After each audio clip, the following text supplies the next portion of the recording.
morning at 5 a.m. We won't send you to sleep like some of the other paper review shows out there. GB News, the People's Channel, Britain's news channel. Join me, Nana Akue, Saturday and Sunday afternoons on GB News. Expect fiery debate and passionate discussion as me and my panel tackle some of the biggest topics hitting the headlines. It's a place for everyone's opinion. No one gets cancelled, but no one gets an easy ride. Oh, she's on it today! Be ready for conversations that are fierce, frank, and of course, fun. Every Saturday and Sunday afternoon from 4 p.m. on GB News, the People's Channel. Join me, Camilla Tominey, on Sunday mornings from 9:30, taking the politicians to task and breaking out of SW1 to see how their decisions are affecting you across the UK. Bursting the Westminster bubble every Sunday morning, only on GB News, the People's Channel. Britain's watching.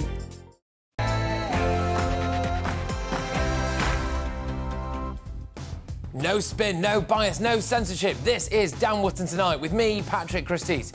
A smug Gary Lineker has broken cover after his crass Nazi jibe. Do you fear getting suspended? No, mate. And Gary reckons he's presenting Match of the Day this Saturday as well. But Home Secretary Suella Braverman definitely doesn't agree with his arrogant claim that it's been blown out of proportion. From a personal point of view, to hear that kind of characterisation is offensive because, as you said, my husband is Jewish. My children are therefore directly descendant. So, as the pressure grows on Lineker, I will be joined by Fleet Street icon Kelvin MacKenzie and England football legend Matt Le Tissier, and they will give their no-holds-barred takes on the saga. Just what would standing by the taxpayer-funded political activists do to the BBC's already troubled reputation? Don't miss them both later in the show. That'll kick right off, if you'll excuse the pun. Also coming up, with people smugglers reportedly offering cross-channel speedboat trips for an eye-watering £7,000. Are economic migrants gaming our lenient asylum system?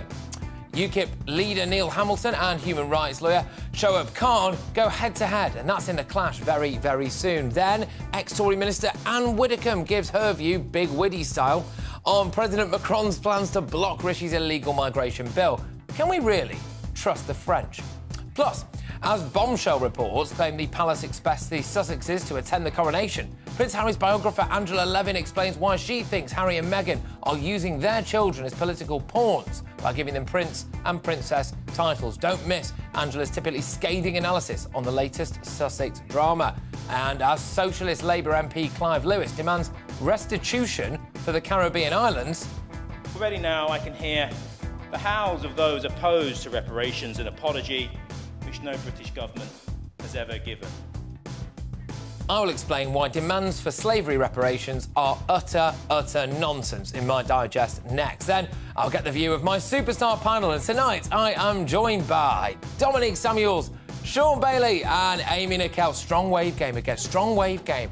And a first look at tomorrow's front pages and a new Greatest Britain and Union Jackass coming up too. This is Dan Wootton Tonight with me, Patrick Christys. Let's go.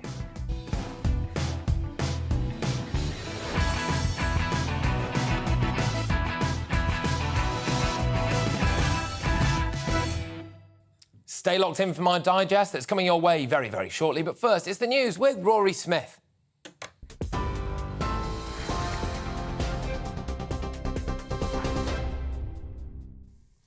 Hello, I'm Rory Smith in the GB newsroom. Gary Lineker has been accused of diminishing the tragedy of the Holocaust, with the Home Secretary saying she found his comments offensive. The BBC presenter is under fire for comparing the government's language around its new immigration policy to that used by Germany in the 1930s. He has described the fallout as ridiculously out of proportion. Culture Secretary Lucy Fraser told the Commons the broadcaster must remain impartial. As somebody whose grandmother escaped Nazi Germany in the 1930s, I think it's really disappointing and inappropriate to compare government policy on immigration to events in Germany in the 1930s. It's important for the BBC to maintain impartiality if it is to retain the trust of the public who pay the licence fee. The Transport Secretary says construction of HS2 between Birmingham and Crewe will be delayed by 2 years. Mark Harper says it is due to increased costs and significant inflationary pressure. But Labour says the delay means the North has to pay the price for government failures. Amber weather warnings for snow and ice are in place for parts of the UK until tomorrow, bringing with it a potential risk to life. Blizzards are due to cause treacherous conditions overnight, with 50-mile-per-hour winds and 40 centimetres of snow expected in some central and northern areas. The Met Office says power cuts and travel delays are likely. The Prime Minister is aiming to strengthen cooperation with France on tackling small boats in the English Channel. Rishi Sunak will meet French President Macron in Paris tomorrow, hoping to implement further measures to prevent illegal migrant crossings. It will be the first UK-France summit in 5 years. At least 9 people have been killed after Russia fired 81 missiles, including 6 hypersonic missiles, across Ukraine. The fresh wave of strikes cut power to the Zaporizhzhia nuclear power plant, Europe's biggest, although it was later restored. The plant was running on emergency diesel generators for the 6th time to prevent a potentially catastrophic meltdown. The Prince and Princess of Wales have praised the communities that are fundraising for those who have been impacted by earthquakes in Turkey and Syria. William and Kate visited a London community centre to speak to aid workers who came back from the disaster zone. They were joined by 2 schoolgirls who made hundreds of origami cranes to raise funds for the appeal. TV, online and DAB plus radio, this is GB News. Now it's back to Patrick on Dan Wootton Tonight.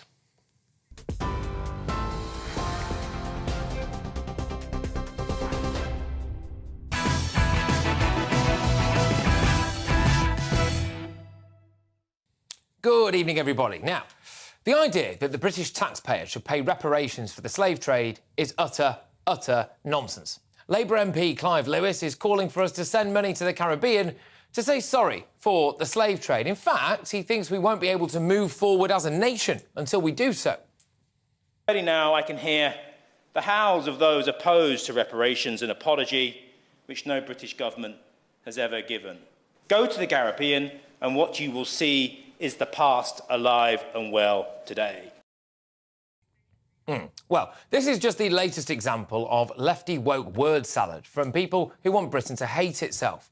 Nobody alive today should have to apologise for something that happened hundreds of years ago. Look, for a start, reparations have already been paid. Between 1807 and 1860, the Royal Navy West Africa Squadron seized approximately 1,600 ships involved in the slave trade and freed 150,000 Africans who were aboard these vessels. I think actively stopping the slave trade is a pretty good way of making amends for it. I mean, how far back do we go with this stuff? Maybe we could fund reparations by claiming a few of our own, from the Vikings, the Romans, or the Ottomans. Around 1.25 million European Christians were enslaved in the Barbary slave trade, but we're not going to get any money for that. So it would have to be ordinary people living in Britain today who would pay. But how would that work? We couldn't make everybody pay, because if we did, that would include the descendants of slaves, so we'd have to trace everyone's family tree back and exclude anybody who is related to somebody who was brought to Britain against their will. Or we should probably exclude any immigrant then, really, shouldn't we? Because there's no way that they could be blamed for Britain's historical wrongs. OK, so it's just white people then, is it? Well, what, people like me? I mean, I'm half Greek Cypriot and half Irish, so what am I paying for? My ancestors were probably just peasants. It's not a shock, really, is it?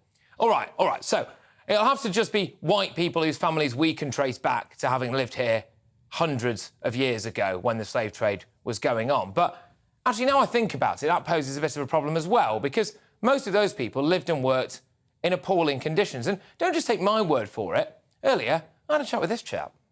Cold hard facts from Mr. Lewis are that the descendants of slaves living in the Caribbean have a far better quality of life than they would have had if their ancestors had remained in Africa. Because Britain's Caribbean possessions, unlike West Africa where the slaves come from, are now middle-income countries. So the Bahamas has a GDP per head which is comparable to Spain and Italy, and it's higher than Portugal. OK, so not those people then. It's getting a bit ridiculous at this point, I think, isn't it? And then, of course, there is the question of whether or not it's the people living in the Caribbean today who should really be getting the reparations. I mean, are their lives today seriously negatively impacted as a result of the historic slave trade? Here's another chap I spoke to a bit earlier on. So if the British taxpayer is going to pay them, you will have the vast majority of British people who are descended from factory workers, farm workers, etc., whose conditions were very little better than slaves. In fact, in some cases, worse. So, after we've tracked down maybe the few hundred people alive in Britain today who it could just about be claimed might owe some debt as a result of the slave trade, Clive Lewis MP would then want them to send money to the wrong place. Now, Mr Lewis was, of course, bang in favour of us staying in the European Union, which many regard as a protectionist racket that predominantly serves the majority white population of continental Europe and puts barriers on trade with Caribbean and African nations. So, when people say that British taxpayers should pay financial compensation for the slave trade, actually, they are talking utter rubbish. But to respond now is my superstar panel. I've got political commentator Dominic Samuels, I've got former Conservative Mayor of London candidate Sean Bailey, and, of course, the wonderful author and broadcaster Amy Nicol. Fantastic. Right, well, I will start with you, Dominic. What do you reckon to what Clive Lewis has had to say here? Should we be forking out?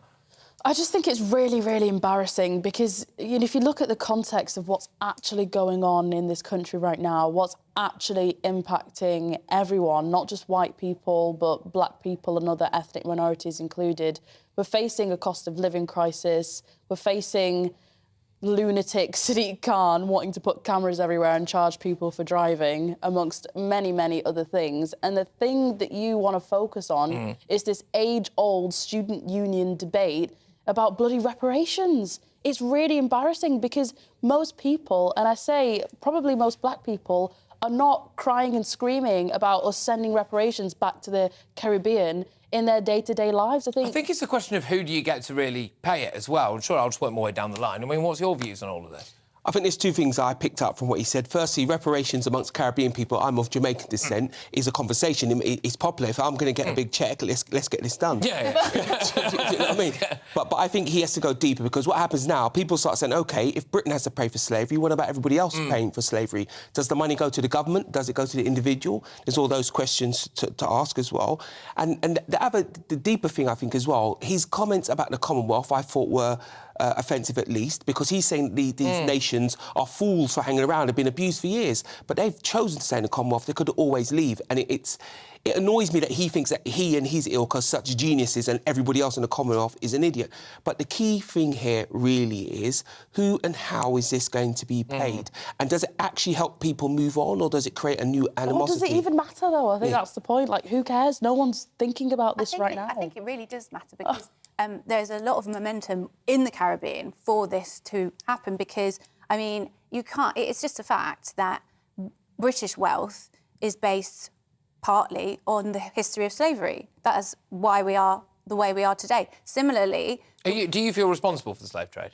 Me personally, I think we have a collective responsibility as a nation to take responsibility for what happened during slavery. And I think that's what it is. We benefit and we enjoy the wealth that it created. Undeniably, that's just a fact. Yet we don't want to take the responsibility for it. You could argue, though, couldn't you, that like things like the Industrial Revolution, for example, I mean, people operating and living under shocking conditions, you know, in workhouses, etc. I mean, the British people, I mean, realistically, what's the point of those people's descendants paying money for... There are about three... It depends what you compare, doesn't it? It doesn't compare.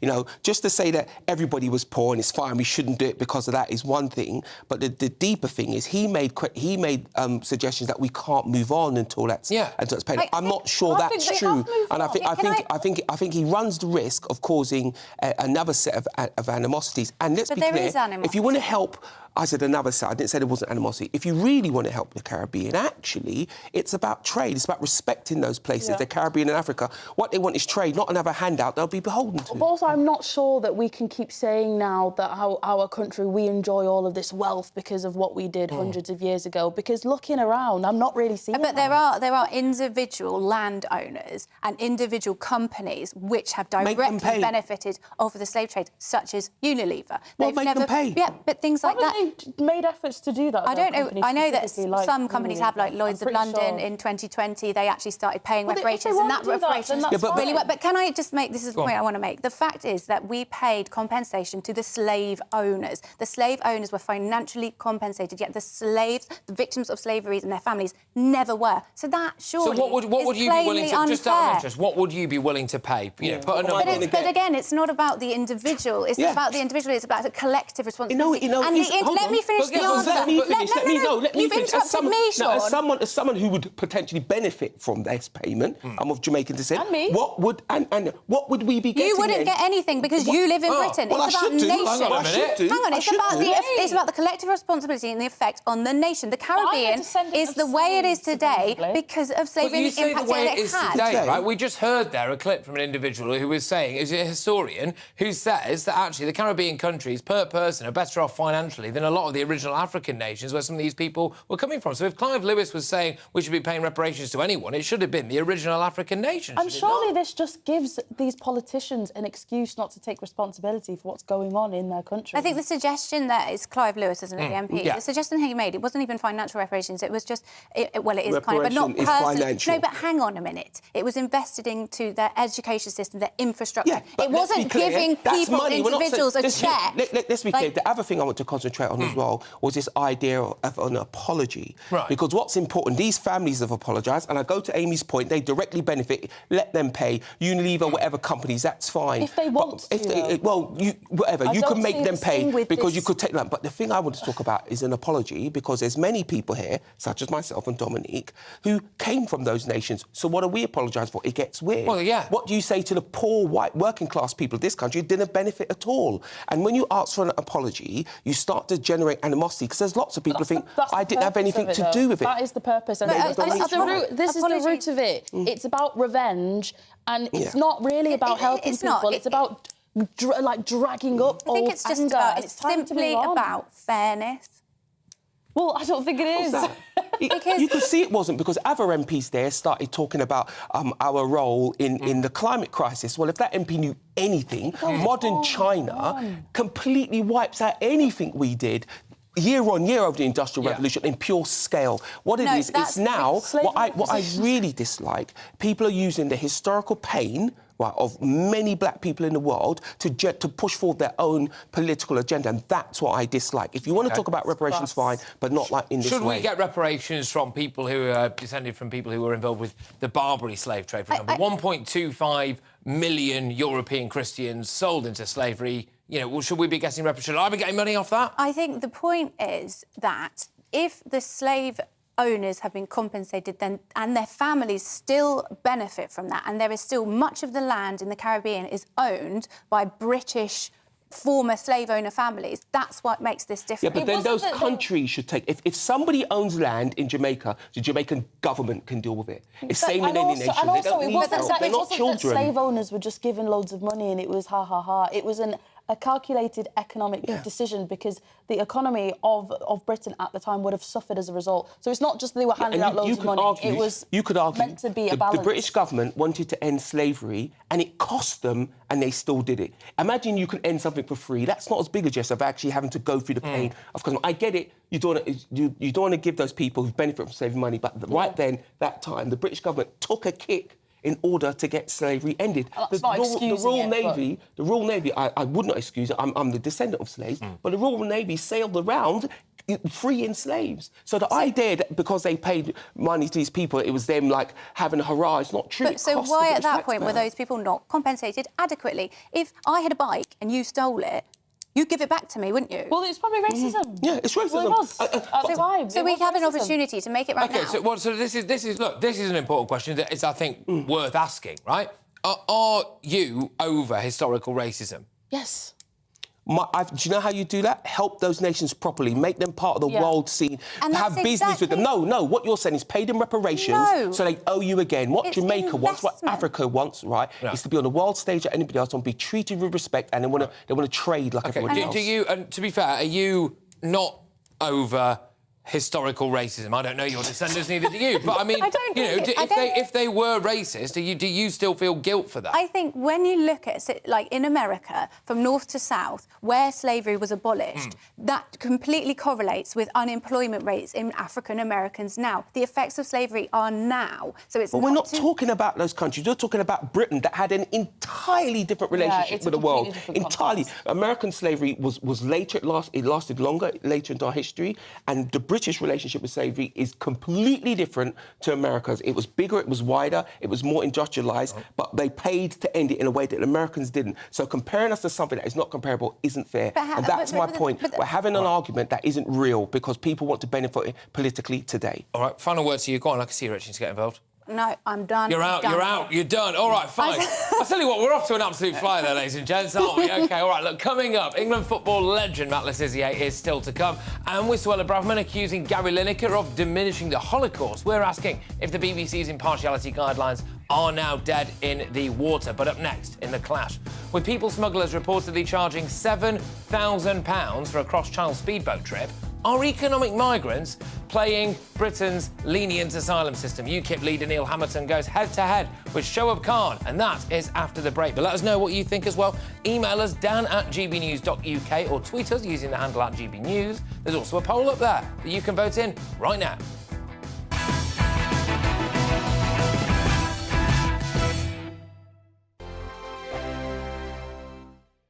First and foremost, I am a GB News fan, and I was before I was working here. Just love the fact that we're asking the questions that a lot of establishment media won't ask. With a bit of a twist, we not only want to inform you, but we want to keep you entertained. It's worth the drive because you get in and the team's all ready and waiting, they're itching to go, and it's a proper little family. GB News is the People's Channel. It's the audience that makes the programme sing. We're giving our viewers and our listeners a voice. I see the thousands of your letters, tweets, emails, you name it, coming in. Britain is broken.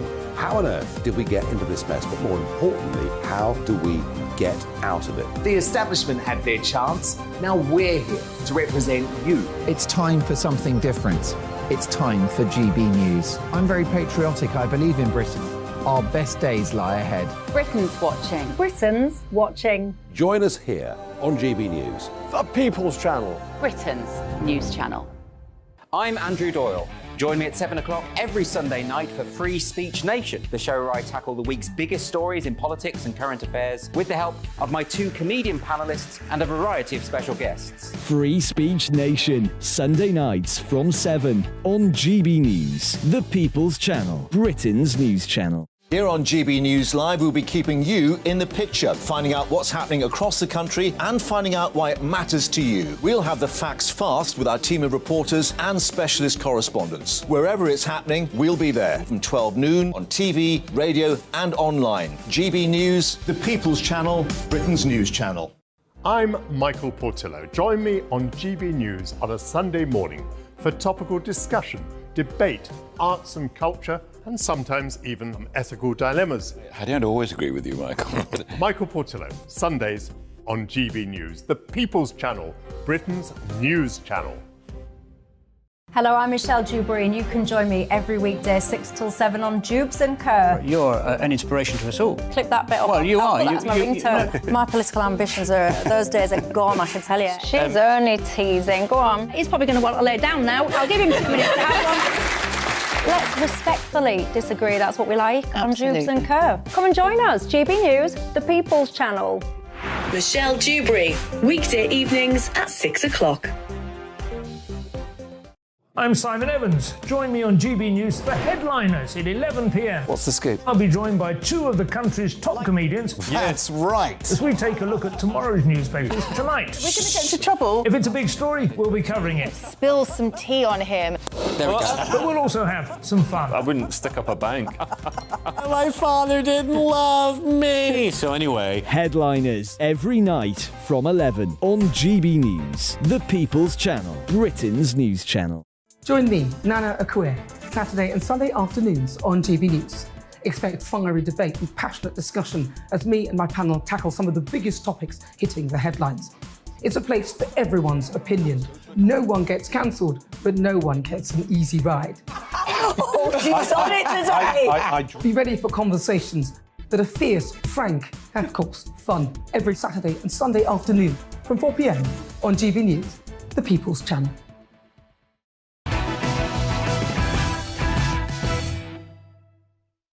And it's time now for The Clash. In a brazen act of criminality, people smuggling gangs are now advertising speedboat trips across the English Channel to illegal migrants who can fork out £7,000 for the pleasure. Adverts flogging the VIP trips have appeared on TikTok, boasting that the Swift service takes just 45 minutes from the French coast, and the gang's speedboat takes 12 people at a time and is less likely to be detected than traditional rubber dinghies. So with so-called refugees somehow able to afford £7,000 speedboat trips across the Channel, is the truth that economic migrants are gaming our lenient asylum system? Send us your opinions down at gbnews.uk. Tweet me at gbnews. There is also a poll running there, which you can vote in right now, and I'll bring you those results very, very shortly. But doing battle on this tonight is former Conservative MP and current UKIP leader Neil Hamilton and human rights lawyer Shoaib Khan. Neil, thank you very much for joining us, as well as you, Shoaib, of course. Neil, how are the refugees affording £7,000 trips to Britain when they're supposed to be quite poor, aren't they? Well, this is a racket, isn't it? Overwhelmingly, these people are economic migrants, not genuine refugees from persecution, whether it's political, racial, or whatever. And as you say, the fact that they can afford to pay these outrageous sums for this trip across the Channel, I think, is a pointer to the reality here. You know, 98% of the people who arrive on these boats have destroyed their documentation identifying their nationality and where they've come from. You know, 70% of them are adult males between 18 and 39 years old, and 83% of them immediately make asylum claims. So, you know, the numbers are now really out of control. Because since 2018, we had 140,000 illegal migrants that were detected. Of course, there are masses that are not detected, but 140,000. And last year, there was 52,000 in 1 year alone. And we've had 10,000 already in the run-up to this year when the weather has been awful in the Channel. So, you know, we've got to put a stop to this, because it undermines the entire system of migration control, and it's very unfair to the genuine refugees, of course, who are the real victims. I'll come back to you. I'll come back to you, because I want to bring Shoaib in. And Shoaib, are you really going to look the nation in the eye now and tell them that someone who's just paid £7,000 to get a nifty speedboat across the Channel is the victim of modern slavery or deserves a lot of sympathy? I just don't understand. I mean, the premise of this question. And when you started off saying, you know, refugees are supposed to be poor, why? Who said that? That's the whole point. They're not economic migrants. They're not coming to earn. They're not coming here because they don't have food to eat. They're coming here because they're being persecuted. I mean, what we saw in Ukraine, millionaires and homeless people were treated the same. What we saw in Afghanistan, kings have been asylum seekers. But if you've got £7,000, Shoaib, if you've got £7,000, OK, you can probably put down the deposit for at least a couple months' rent in a very safe country like France, where they're coming from. So realistically, why on earth should we have too much sympathy if they're coming over here and want to coin off the British taxpayer, Shoaib?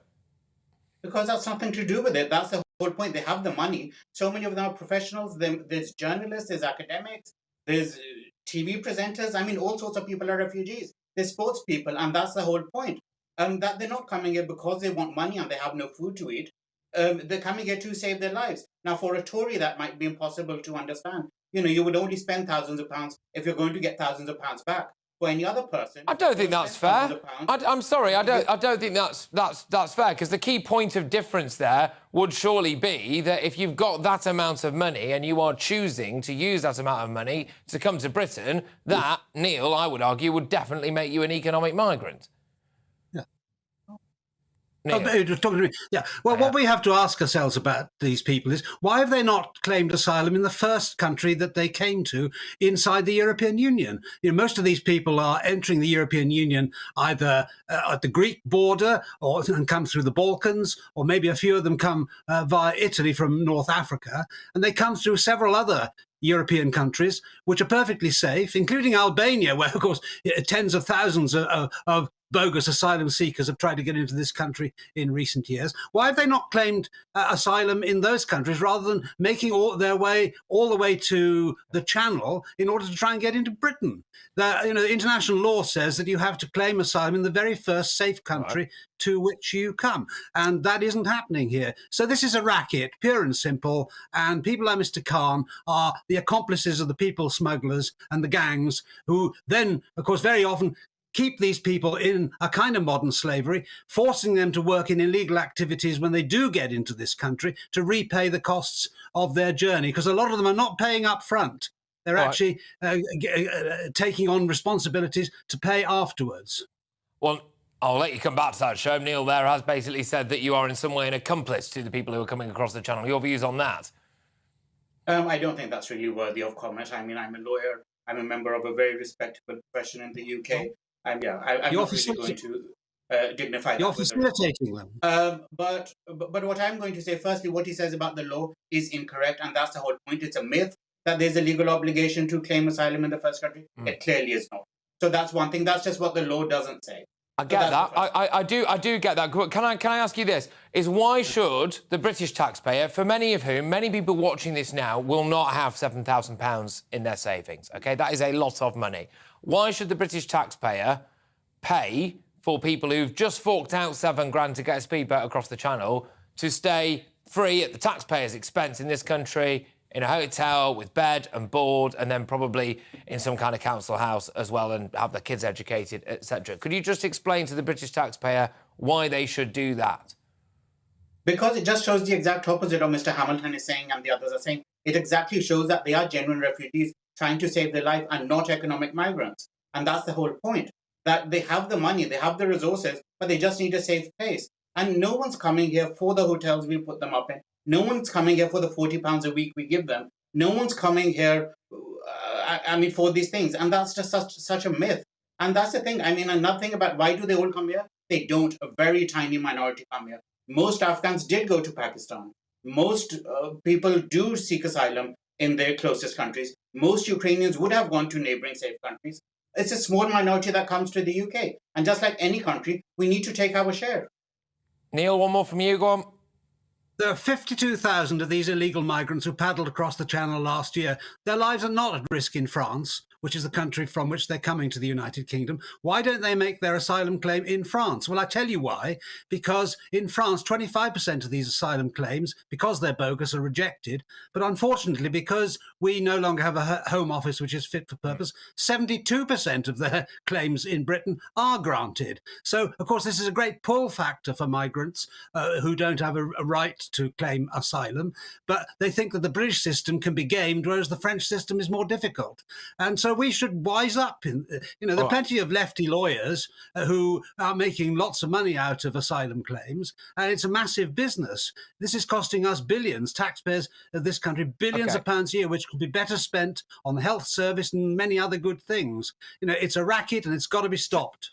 Shoaib, can I ask you, in your esteemed legal view, is it legally possible for somebody to be classed as an economic migrant if they come across the Channel? Because I wonder whether or not you're hiding behind that a little bit, and actually the reality is that if they've just come on a small boat, they can't legally be classed as an economic migrant, which is why you can say now on national television that they're not.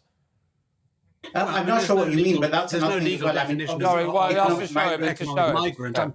Sorry, are you talking to me, Patrick? No, or to Mr. Khan? I'm talking to Mr. Khan. Shoaib, go on. Can they legally be classed as an economic migrant if they come across the Channel in a dinghy, Shoaib? So firstly, the thing is, obviously economic migrant is not really a term known to law or to immigration law. So that's something usually right-wing people, usually the media, try to say. So that's not really something, I don't know what that means. You either come here because you have family in the UK. But this is the thing, you do know what it means. Sorry? You do know what it means. What I suspect that you're doing is hiding behind legal terminology, which means that you can say these people are not economic migrants because there isn't a term in law that defines what an economic migrant is. Even though I think anyone with a brain would be able to say an economic migrant is probably the type of person who's got $7 grand in cash to pay to a people smuggler to get on a boat, to come to Britain with the purpose of getting a job and reaping the benefits of a better economic situation. Show it. So firstly, I mean, you asked for my legal opinion, which is why I was saying that's a tabloid term, not a legal term. But secondly, what you're asking, I think that disproves the point. That's the whole point. These people have money. They're not coming here for the money. If they were coming here for the money, they would just invest that 7,000 somewhere and start up a business. And 7,000 in the UK is a huge amount in those countries. So they're not coming here for the money. That's exactly the point. They have the money. They have the resources. They're professionals, educated, financially well off. They just need to save their lives.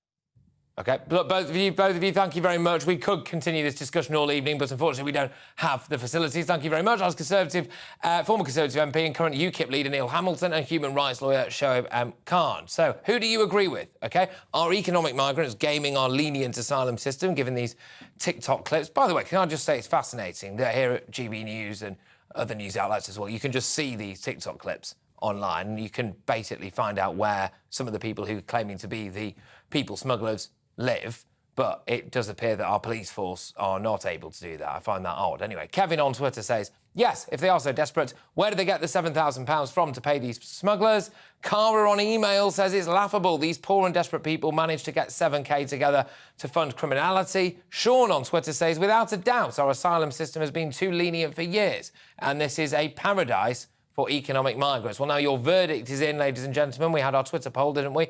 And 95% of you agree that economic migrants are gaming our lenient asylum system. 5% of you think that they aren't. Right, OK, well, coming up in big witty style, with French President Macron threatening to block Sunak's migrant bill, can we really trust the French? Former Tory Minister Anne Widdecombe has her say at 9:50. But first, as Suella Braverman brands BBC bad boy Gary Lineker's Nazi comments offensive, is it time to defund the Beeb? Former England footballer Matt Le Tissier gives his expert opinion not just on that, but on Gary Lineker as well. That should be interesting, and that's coming your way in a matter of seconds.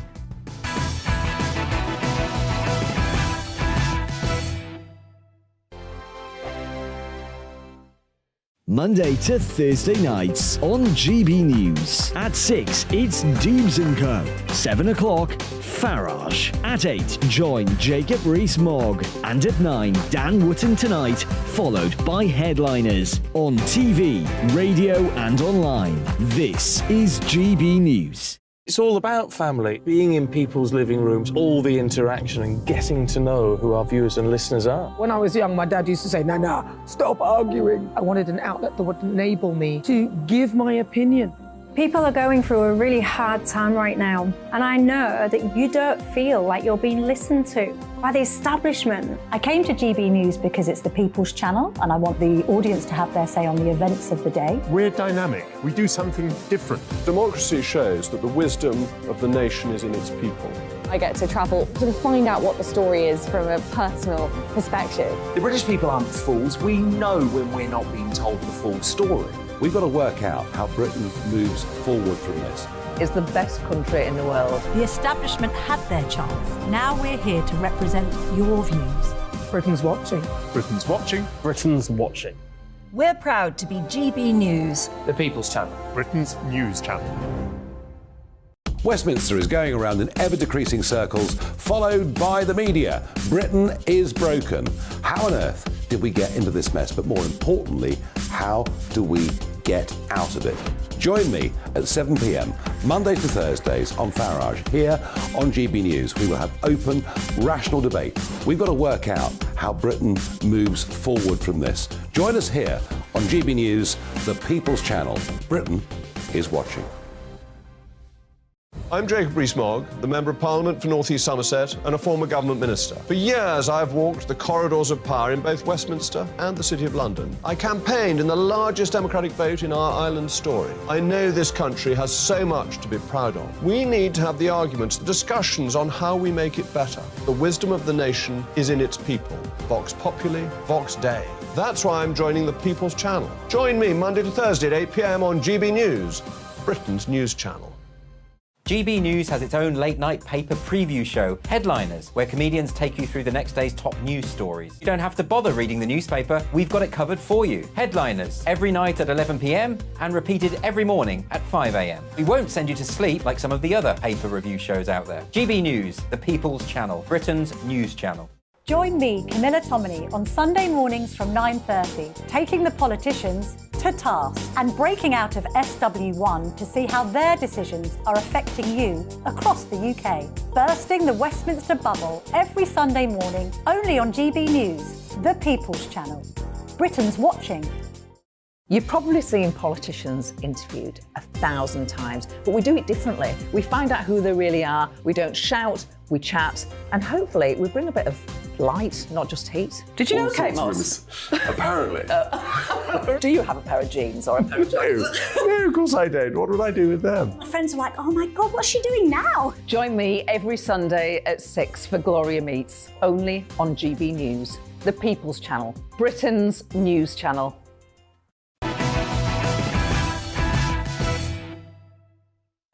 Well, arguably the Jewish community's least favourite broadcaster faced the press pack on his £4 million London doorstep this morning, but the typically smug Gary Lineker was in no mood to retract his vile Nazi jibe. Hi. Hi there.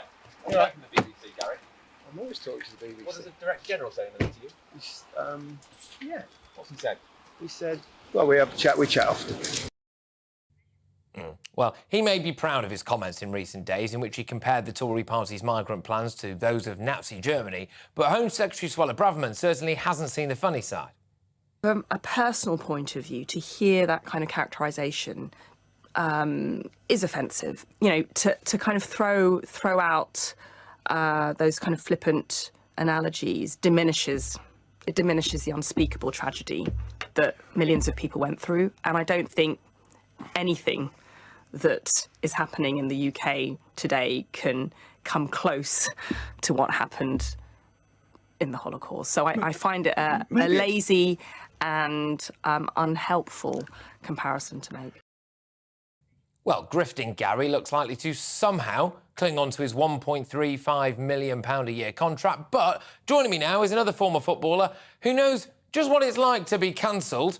Former Southampton star and England international Matt Le Tissier. Matt, thank you very much for joining us. Does the BBC's refusal to discipline Lineker make a mockery out of their impartiality guidelines, do you think? And should we just defund it? Well, that's two interesting points.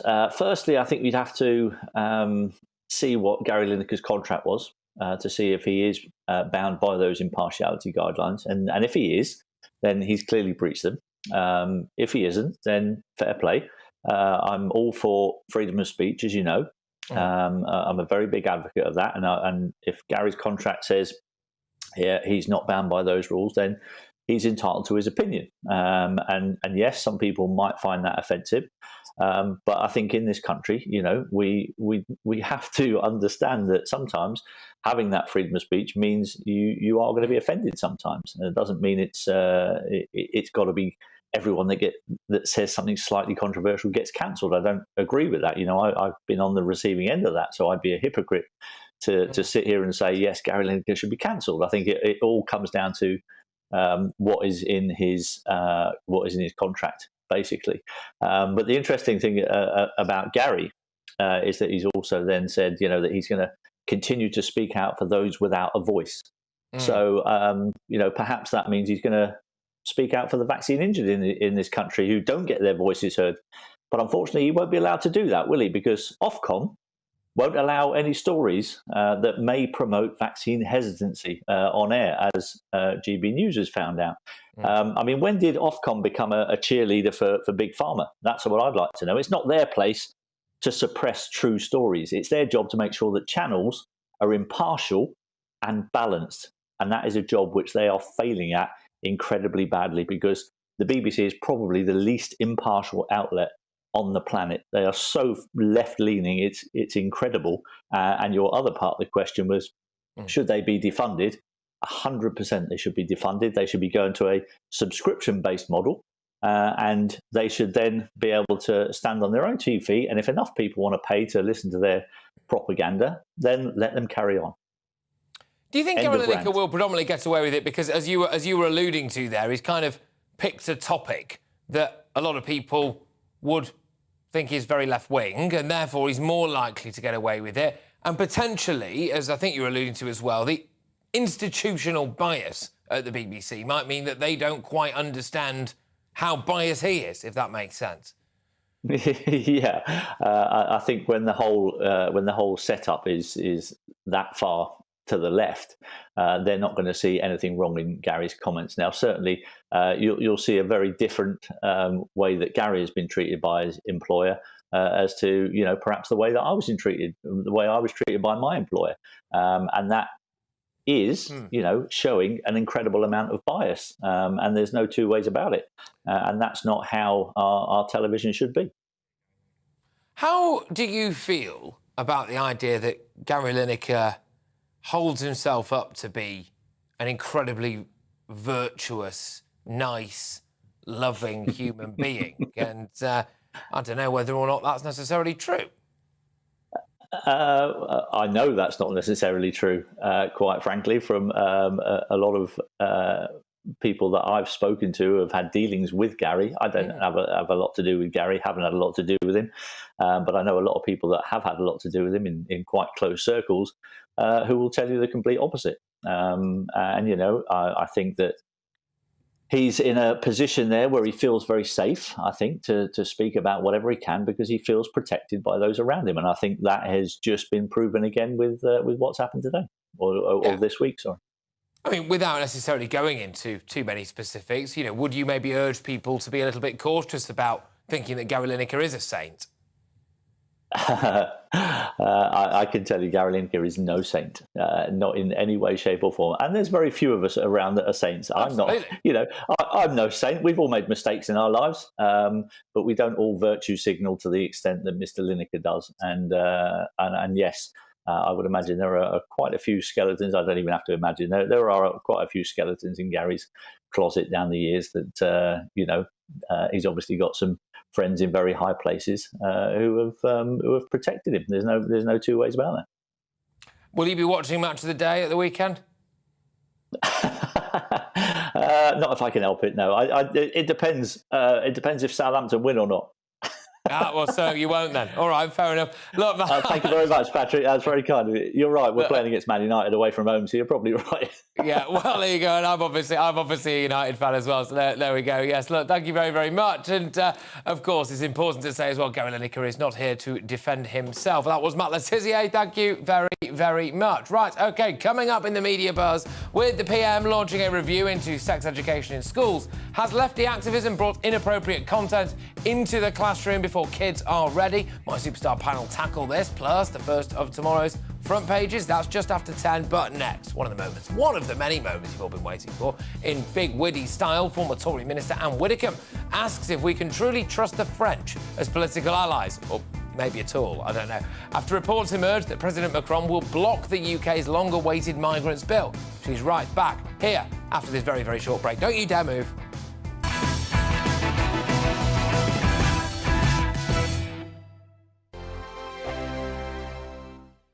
First and foremost, I'm a GB News fan, and I was before I was working here. Just love the fact that we're asking the questions that a lot of establishment media won't ask. With a bit of a twist, we not only want to inform you, but we want to keep you entertained. It's worth the drive because you get in and the team's all ready and waiting, they're itching to go, and it's a proper little family. GB News is the People's Channel. It's the audience that makes the programme sing. We're giving our viewers and our listeners a voice. I see the thousands of your letters, tweets, emails, you name it, coming in. Britain is broken. How on earth did we get into this mess? But more importantly, how do we get out of it? The establishment had their chance. Now we're here to represent you. It's time for something different. It's time for GB News. I'm very patriotic. I believe in Britain. Our best days lie ahead. Britain's watching. Britain's watching. Join us here on GB News. The People's Channel. Britain's news channel. Hi, Andrew Pierce here. Join me every Friday lunchtime for a proper no-nonsense debrief of the week's events. With special guests in the studio and the GB News team on the ground, I'll be getting you up to date with news, some intelligent discussion and my own sharp take. The weekend starts here with me every Friday lunchtime on GB News, the People's Channel, Britain's news channel. I'm Michael Portillo. Join me on GB News on a Sunday morning for topical discussion, debate, arts and culture, and sometimes even ethical dilemmas. I don't always agree with you, Michael.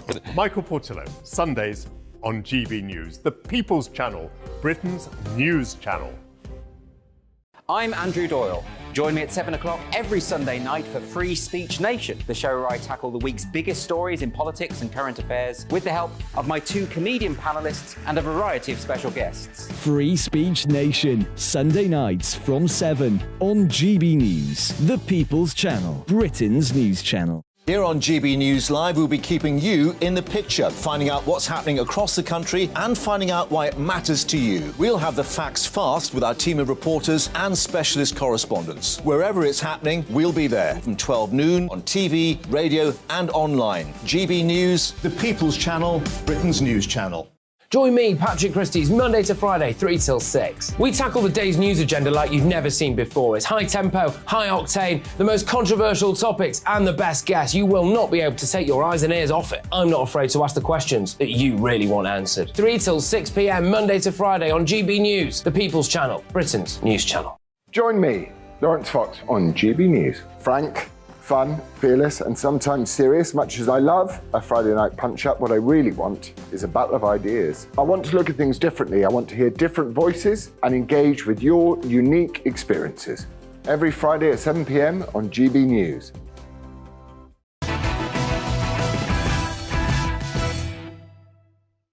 Time now for Big Witty Style, and it seems the PM is facing a new hurdle in protecting our borders because the French President, Emmanuel Macron, is set to reject any demands for a returns agreement. So cheers, Emmanuel. That's according to French government sources. Macron will himself demand a multi-year settlement to put British boots on the ground on French beaches in order to stop illegal people smugglers in their tracks. And it's expected that Sunak will agree to Macron's request during his summit in Paris tomorrow, as he tries to repair relations between Number 10 and the Elysée, following years of tension. But Anne Widdecombe joins me now, I believe. Yes, there we go. Thank you very much. And look, should we be agreeing to pay the French some kind of multi-million-pound deal so that we can try to protect our own borders? What do you think? Well, it appears to me that our government never learns anything. We have given France a large tranche of money in the past, nothing happened. We gave them another large tranche of money instead of saying, that's a waste of time. Nothing happened. Now we're going to give them another tranche of money. I mean, Rishi Sunak, quite honestly, I don't know what he thinks he is doing. Now, the French are not going to accept our returns. They can't actually block the bill. We can put the bill through Parliament. But the problem is when we then come to return people to France, because that was a safe country and that's where they've come from, he is going to apparently refuse to take them back. Now, as far as I'm concerned, fine. What we have to do is deter them from coming in the first place. That is the be-all and end-all of this. And therefore, what we should be doing is detaining all new asylum seekers, everybody who gets off the boats, in secure accommodation while we process their claims. And then we don't send them back to France. We send them back either to the country that they came from or to some other safe country that is prepared to accept them, such as Rwanda. But, Anne, surely, for the amount of money that Rishi Sunak is almost definitely just going to sign off to Emmanuel Macron, what we could do is build another asylum-type court and stock that full of lawyers and judges, etc., and make very, very swift decisions and then put people on planes to a variety of different countries. One of those countries may well be Rwanda. Wouldn't that just save us money? Well, it would save us money. It would also fund a lot of detention facility, which is what we need. All we need in this is a deterrent. If people know that if they come to Britain, they're going to be detained, they're going to be dealt with swiftly, they're going to be sent home, because you're not sending genuine refugees home, you're sending people home to countries that are not persecuting them. And if people know that that is what is going to happen, it doesn't become worth paying a human trafficking agent for. Now, we can see what France is about. I mean, France has got the laughing side of this. All these refugees should be applying for asylum in France because they're in a safe country, but they're not doing it, and France just laughs while they come over here. Yeah, I get that, Anne, but some people are saying in various different media reports today that when we were a member of the EU, it would have been easier for us to have a returns agreement, and now we're outside the EU, we're going cap in hand. Well, it is quite true that in the EU we have the Dublin Convention, and we allegedly, Patrick, allegedly could have sent people back. How many did we send back to France then under that? It was derisory because the convention may have been there, but unless the receiving country is willing to receive, as Macron clearly isn't, then it doesn't make an iota of difference. The idea that we were sending people back in droves under the Dublin Convention, absolute rot. OK, so Rishi Sunak goes and meets Emmanuel Macron. What should he say to him? Because I think the British public will be, I think, rightly annoyed at the idea of Emmanuel Macron basically taking us for a financial ride. It's a little bit like, Anne, you know, when someone knocks on an elderly person's door and tries to sell them a conservatory they don't need, and then they build that conservatory and the roof falls off, and then that person keeps going back to the same person again to try and get it replaced. I mean, it's not going to work, is it? So why on earth would Rishi Sunak want to give Macron what he wants? I don't understand why Rishi Sunak, he does half what he does anyway. I mean, he's already tried to sell us a total failure of a Northern Ireland agreement, one that could cause an awful lot of trouble in future. Despite the fact that he voted Brexit, he seems to want the whole time to smarm up to the EU and to let them continue to interfere in our affairs. Now, he should say to Macron, you've already had plenty of money from us. When you show us a result from that, then maybe we'll give you some more. Otherwise, nothing doing. Why can't he say that? Why can't Britain stand up for itself? Yeah, I mean, we all know what's about to happen, right, which is that Rishi Sunak is probably going to give Emmanuel Macron a load of money, the boats are going to keep on coming, and then as and when we try to deport anybody or fly them to Rwanda or anything like that, people like Emmanuel Macron are going to say to us, you are an horrible little evil country.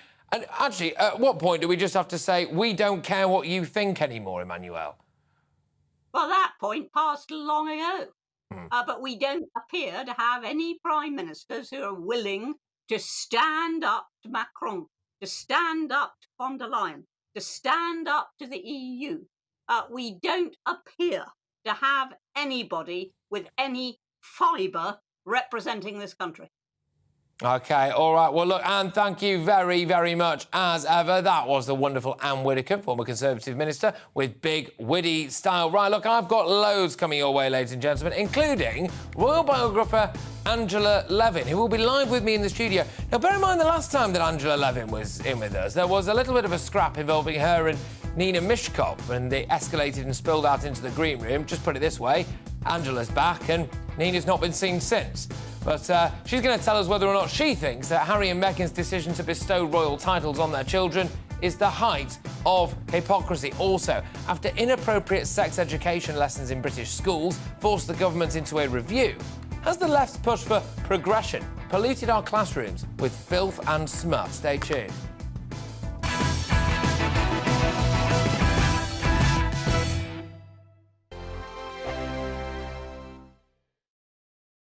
You've probably seen politicians interviewed 1,000 times, but we do it differently. We find out who they really are, we don't shout, we chat, and hopefully we bring a bit of light, not just heat. Did you know Kate Moss? Apparently.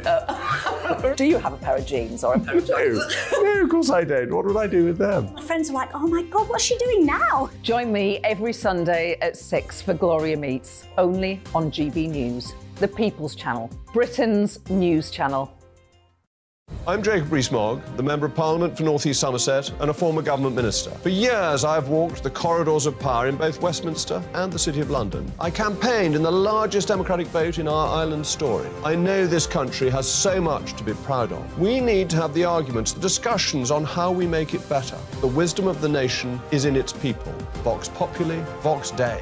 That's why I'm joining the People's Channel. Join me Monday to Thursday at 8 p.m. on GB News, Britain's news channel.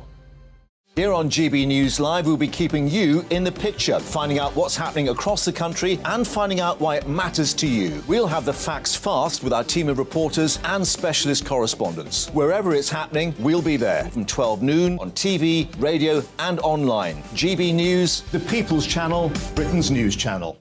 I'm Andrew Doyle. Join me at 7 o'clock every Sunday night for Free Speech Nation, the show where I tackle the week's biggest stories in politics and current affairs with the help of my two comedian panellists and a variety of special guests. Free Speech Nation, Sunday nights from 7 on GB News, the People's Channel, Britain's news channel.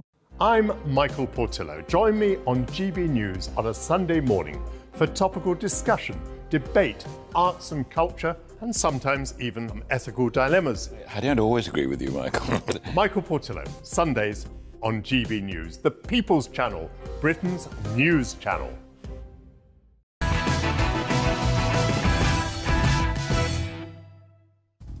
Well, it's very nearly 10 p.m. I'm Patrick Christie's, and tonight, as Gary Lineker shamefully compares the government's immigration policy to the Nazis, a British teenager fought for his life after being stabbed in the back by an Iraqi migrant thug. So, after the BBC confirmed it won't take disciplinary action against loudmouth Lineker, are they endorsing a dangerous, hard left border policy? Fleet Street icon Kelvin MacKenzie is uncancelled on that later this hour. Plus, as bombshell reports claim the palace expects the Sussexes to attend the coronation, Prince Harry's biographer, Angela Levin, explains why she thinks Harry and Meghan are using their children as political pawns by giving them prince and princess titles.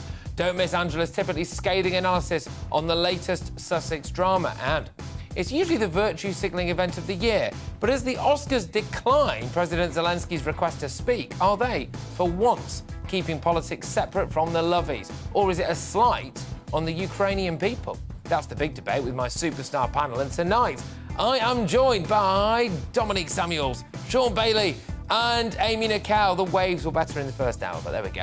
And as Tory MP Miriam Cates alerts the Commons to the twisted teaching being done in schools. Graphic lessons on oral sex, how to choke your partner safely, and 72 genders. This is what passes for relationships and sex education in British schools. Kids really need to be taught how to choke their partner safely. Anyway, has left-wing activism polluted sex education lessons and our children's minds? Plus, Eurovision is heading to Liverpool in May. But does May Muller have a hit with the UK entry?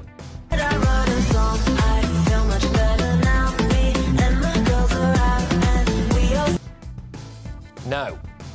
Both those stories are coming up next in the media buzz. And finally, according to the Independent newspaper, trans comic Jordan Gray is the 13th most influential woman for doing this.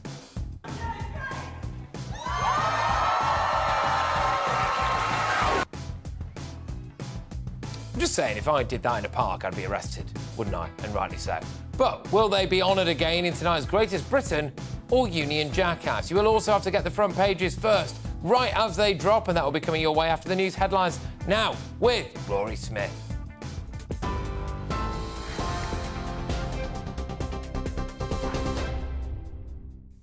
Hello, I'm Rory Smith in the GB newsroom. We start with some breaking news in the last few minutes. At least 6 people have been killed and several more injured after a shooting in the northern German city of Hamburg. It comes as police said in a tweet that a large-scale operation was underway in the Alsterdorf area. Local media report the perpetrators are on the run, with emergency services and doctors at the scene. We'll bring you more on that as we have it. Amber weather warnings for snow and ice are in place for parts of the UK overnight, bringing with it a potential risk to life. Blizzards are due to cause treacherous conditions overnight, with 50-mile-per-hour winds and 40 centimetres of snow expected in some central and northern areas. The Met Office says power cuts and travel delays are likely. Gary Lineker has been accused of diminishing the tragedy of the Holocaust, with the Home Secretary saying she found his comments offensive.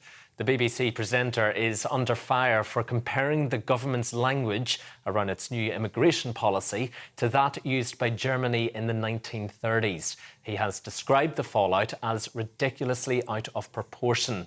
Culture Secretary Lucy Fraser told the Commons the broadcaster must remain impartial.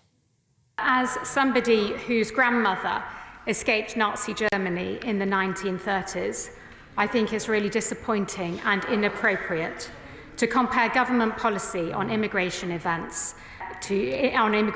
events in Germany in the 1930s. It's important for the BBC to maintain impartiality if it is to retain the trust of the public who pay the licence fee.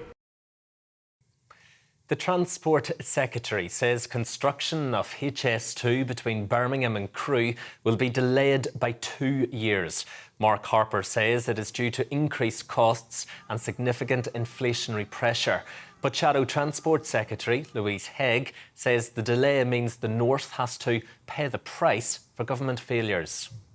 It's frankly astonishing. HS2 is one of the biggest construction projects in Europe. Tens of thousands of jobs rely on it, as well as thousands of businesses across the country. The Tories crashed the economy last year, and now, once again, they're asking the North to pay the price for their terrible economic failures.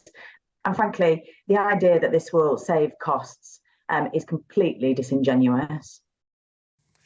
At least 9 people have been killed after Russia fired 81 missiles, including 6 hypersonic missiles, across Ukraine. The fresh wave of strikes cut power to the Zaporizhzhia nuclear power plant, Europe's biggest, although it was later restored. The plant was running on emergency diesel generators for the 6th time to prevent a potentially catastrophic meltdown. TV, online and DAB Plus radio, this is GB News. Now it's back to Patrick on Dan Wootton Tonight.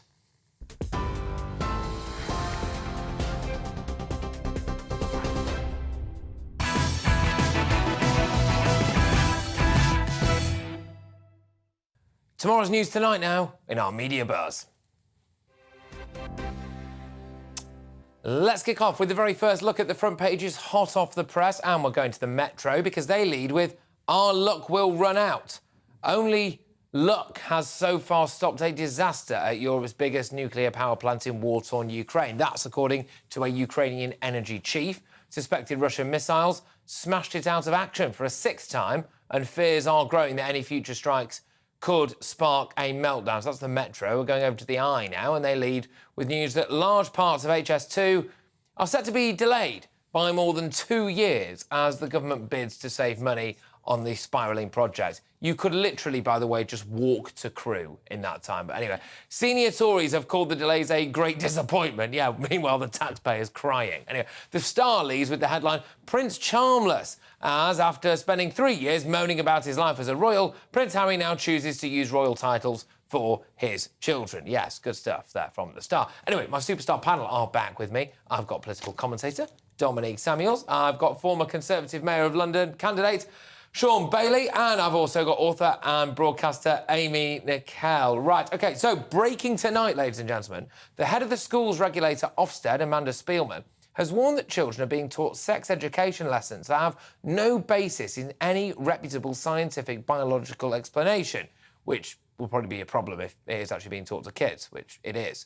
It comes after MPs and parents raised the alarm over lessons being taught on 100 genders and instructions on how to do oral and anal sex, and apparently even how to choke your partner safely. They're just kids. Anyway, a damning Telegraph investigation this weekend revealed some schools have been warping the minds of youngsters with exactly this. Rishi Sunak has now pledged to clamp down on the depravity. The PM has ordered an urgent review of sex education in light of these warped revelations and pledged to clean up the filth in our classrooms. Tory MP Miriam Cates led the charge of concerned MPs in Parliament by disturbingly revealing some kids are, as I've just said there, being taught how to choke their partner safely. Watch this. Graphic lessons on oral sex, how to choke your partner safely, and 72 genders. This is what passes for relationships and sex education in British schools. Across the country, children are being subjected to lessons that are age inappropriate, extreme, sexualising and inaccurate. Will my right honourable friend honour his commitment to end inappropriate sex education by commissioning an independent inquiry into the nature and extent of this safeguarding scandal? As a result of all of this, we are bringing forward a review of RSHE statutory guidance and we'll start our consultation as soon as possible. Well, last night, Miriam Cates warned the Department for Education guidance produced in 2019 with the help of the LGBT charity Stonewall had allowed activist groups to influence teaching material in schools. So, I'll start with you, Dominique. Has lefty activism fuelled this inappropriate content polluting our classrooms? 100%, and the government, I think, has completely capitulated and just lost interest in all of this, which is why so much of this madness is going on. Now, it's funny we're actually talking about this because later today I got a really weird email, really concerning, and this was from a parent, a concerned parent, that said her 5-year-old daughter came home from school yesterday explaining how they were taught to give massages during an English lesson. The pupil who's performing the massage must first say, "Can I touch you, please?" or "Please, can I touch you?" Now, this is a year 1 pupil, right. And these are some of the weird, concerning things that are actually going on in our schools, where I think teachers are really taking a really inappropriate place in terms of controlling these sorts of important conversations that really should be reserved for the parents. Yeah, so do you think in terms of that there, and I agree with you, that is really weird, but do you think what might have happened is something that's going on in a wider schools context, which is teachers think they're trying to do a good thing about consent and being inclusive and all of this, and the reality, Amy, is actually they just mess that up sometimes and it ends up being deeply inappropriate? Yeah, and we also don't know how that information was relayed to that parent and the perception of that parent and how they interpret it themselves. Well, so I think it probably was with the school, but the key part about all RSC education in the UK is that it has to be put on the portal, the parent's portal, so the parent can access it at any time, so you can see exactly what your child is learning. And the fact that this is urgently being reviewed, well, it was due to be reviewed anyway, so he's just changing the language around it. The fact is that if anything is polluting the minds of children at the moment, it is 100% pornography, which is why RSC practitioners have had to change the way that they teach to include slightly more what you call, I don't know, after-hours content, graphic content, because unfortunately that's what children are seeing. 93% of 11-year-olds have seen pornography. Your child, if they're over 11, has probably seen pornography. True. So that needs to be described in an age-appropriate way so that they don't use it in later life. And if we talk about the adults, the parents, 2/3 of women who are sexually active at the moment have been choked without consent. Okay. Because all of that is true, but then again, when you're actually looking at who they're having these conversations with, a lot of the time it also includes primary school pupils. No, it's all complete. No, come on, let's Sean come in. Let me just respond to that, because no primary school child is being taught about joking. That's not true. Hold on. Sean, come on, Sean. Amy's missing the fact that this is nationwide, so lots of people will be doing a slightly different interpretation of what's going on. So you can't categorically say it's not being taught to primary school children. The problem we have here is the over-sexualisation of our children. And Amy's 100% right.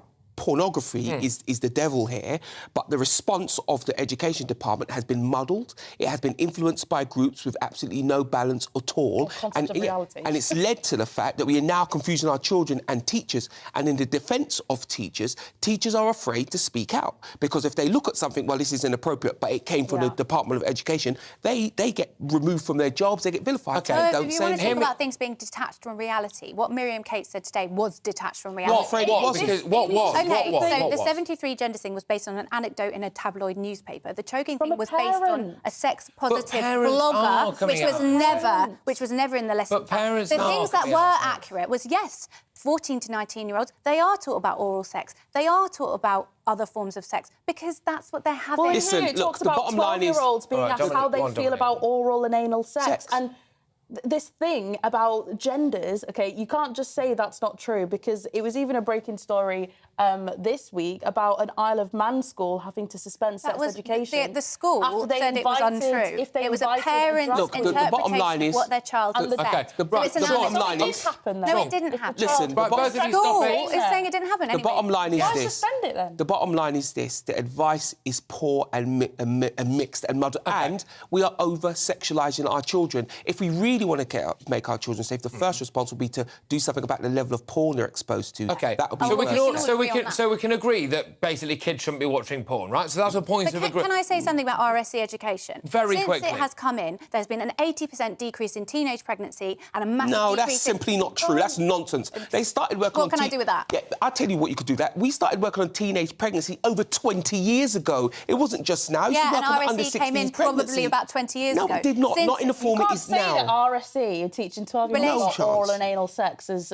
Reduced. That simply isn't true. It's not fair. Well, it's not fair to say. Should we have people whose singular job it is to be in school sex education We do have teachers? that. No, but just specifically, because I was taught sex education by a bloke who I won't name, who was wearing socks and sandals and looked like he'd never touched a woman in his life. Completely changed it. We now use mainly external practitioners who are brought in, who are government approved, who are providing these services solely. No, it's not. Again, when you use hundreds of external bodies and the teachers are disempowered, you will get a range of things taught. That's why you get so many anecdotes in the paper of wild things being taught. The bottom line is the Department of Education need to get a hold of this. Can I just put this out there?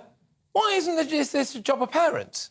Exactly. I've just said to you, two-thirds of women are getting non-consensually choked. Parents don't even know what they're doing. Yeah, but the point is this, it's the ideological part. That's the point. Where teachers are emasculated is that all these ideologies are being taught and nobody can say anything. Yes, they put it on a school website, but you can't say no as a parent. And that's the problem. We've taken over the role of parents. With respect, when we look at how the younger generation coming through now is turning out, I think a lot of them are incredibly weird. Whatever we're doing in schools, I don't think is pornography. working. That's the results of mass consumption of pornography. And also, would you want to have a conversation with your mother about some of the subjects we've just discussed? Yes. But I don't think you necessarily need to go that far. You know, You should. Let's be clear. This idea that you can't speak to your parents about difficult things is nonsense. It's what people peddle in order to take over the ideology of things and then force things down our children's minds are not good for them. The reality what is I will say though, by Pornhub I just want to circle back where Amy is completely right.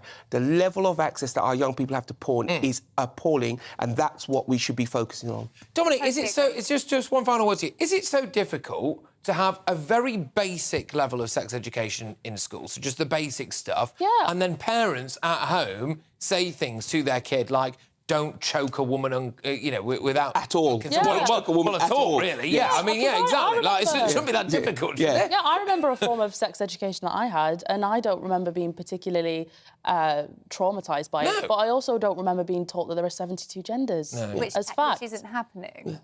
You can't say it's not happening because it is happening in some schools. It was alleged to happen in one school, and the school categorically said it didn't happen. There are multiple schools where it's happening, and you can see examples... Sean, let me finish. You can see examples in it, in the homework and things like that they're being brought home with children, being taught about extreme porn and stuff. It's happening. All right, they're watching extreme porn. All right, we're drawing a line under it. We're drawing a line under it, ladies and gentlemen. So, coming up, though, my superstar panel, they'll be back for more. We'll debate whether the Oscars declining President Zelensky's request to speak at the awards ceremony shows that the woke are finally keeping politics separate from the lovies. Maybe they just didn't have anything to give him. Anyway, and next, as bombshell reports claim that the palace expects Harry and Meghan at the coronation, that's the new line, apparently they are expecting them there, Angela Levin explains why she thinks the Sussexes are using their children as shameless political pawns by giving them prince and princess titles. Don't you dare move.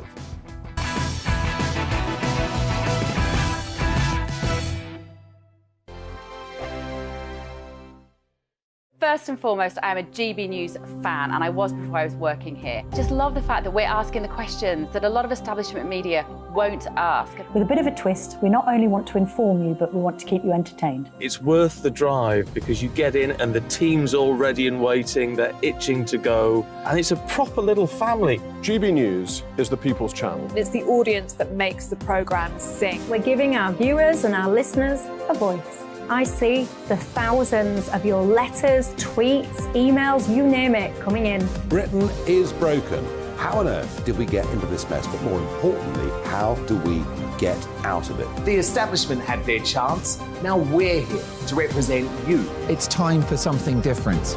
It's time for GB News. I'm very patriotic. I believe in Britain. Our best days lie ahead. Britain's watching. Britain's watching. Join us here on GB News. The People's Channel. Britain's news channel.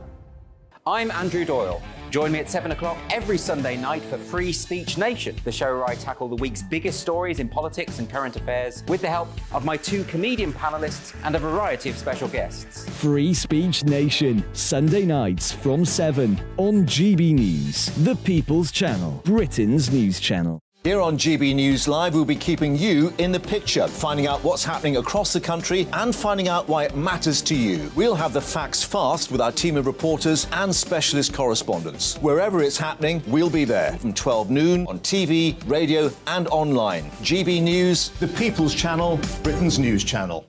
I'm Michael Portillo. Join me on GB News on a Sunday morning for topical discussion, debate, arts and culture, and sometimes even ethical dilemmas. I don't always agree with you, Michael.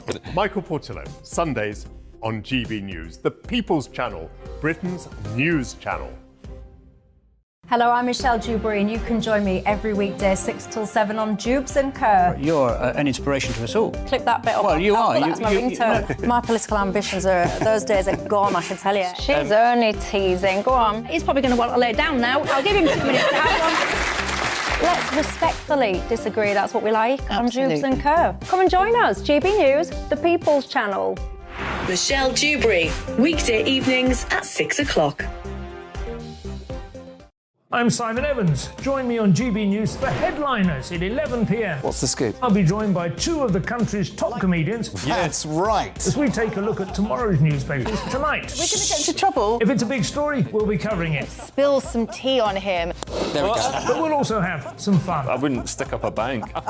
My father didn't love me. So anyway. Headliners every night from 11 on GB News, the People's Channel, Britain's news channel. Join me, Nana Akue, Saturday and Sunday afternoons on GB News. Expect fiery debate and passionate discussion as me and my panel tackle some of the biggest topics hitting the headlines. It's a place for everyone's opinion. No one gets cancelled, but no one gets an easy ride. Oh, she's on it today! Be ready for conversations that are fierce, frank, and of course, fun. Every Saturday and Sunday afternoon from 4 p.m. on GB News, the People's Channel.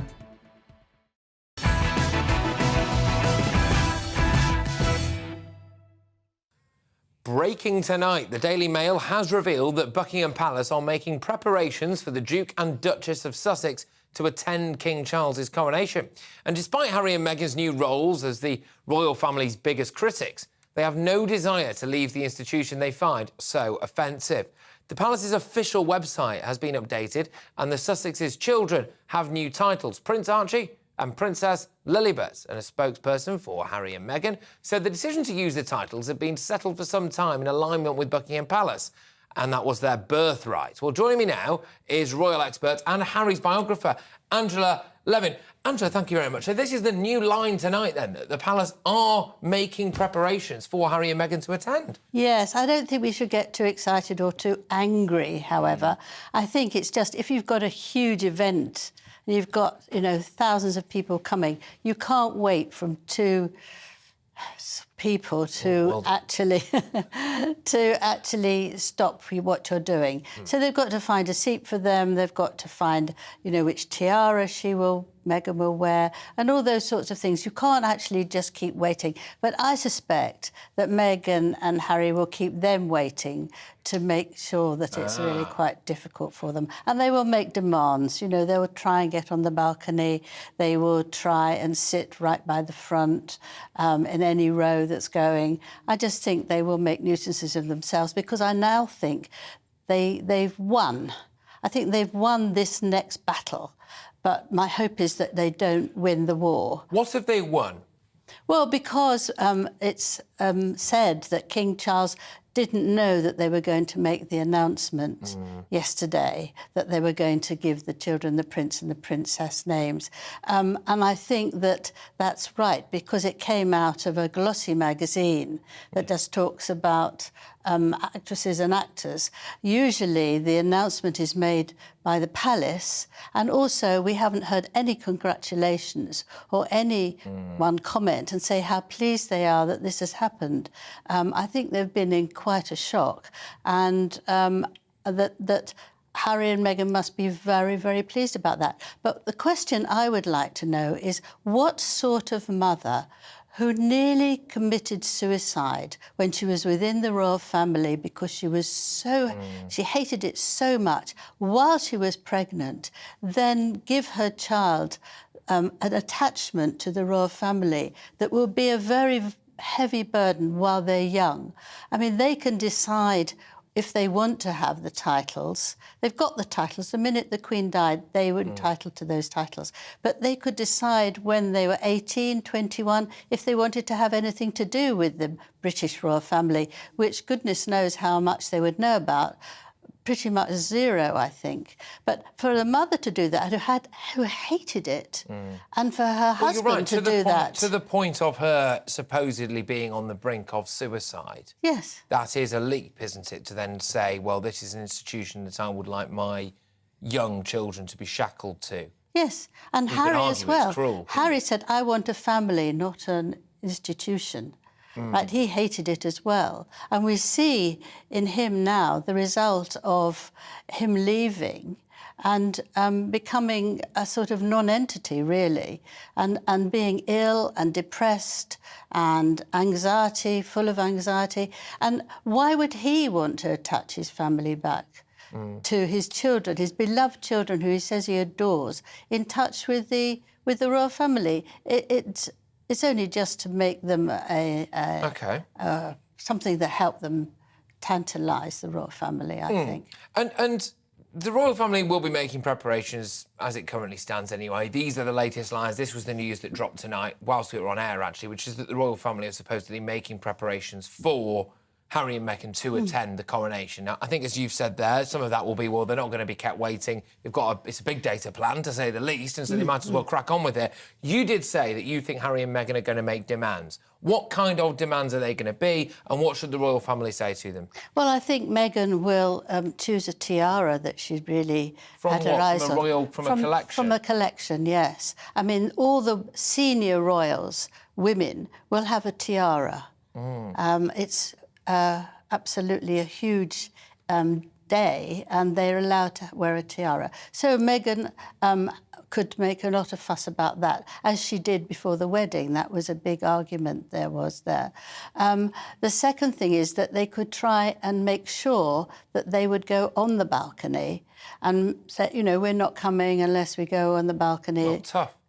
Well, I don't think, you know, King Charles will want a great big fight with all the nerves that's building up to this great event. And then where they sit in Westminster Abbey, where they go afterwards, what they're involved with. I think there's, you know, they'll find loads of things. I'm just giving you three, but I'm quite sure, like Harry wants apologies for going back to the past. I think they will have a whole list of what they really want to do. And this is what Meghan will be very, very good at. She will know. She said she doesn't know much about the royal family, and she never did.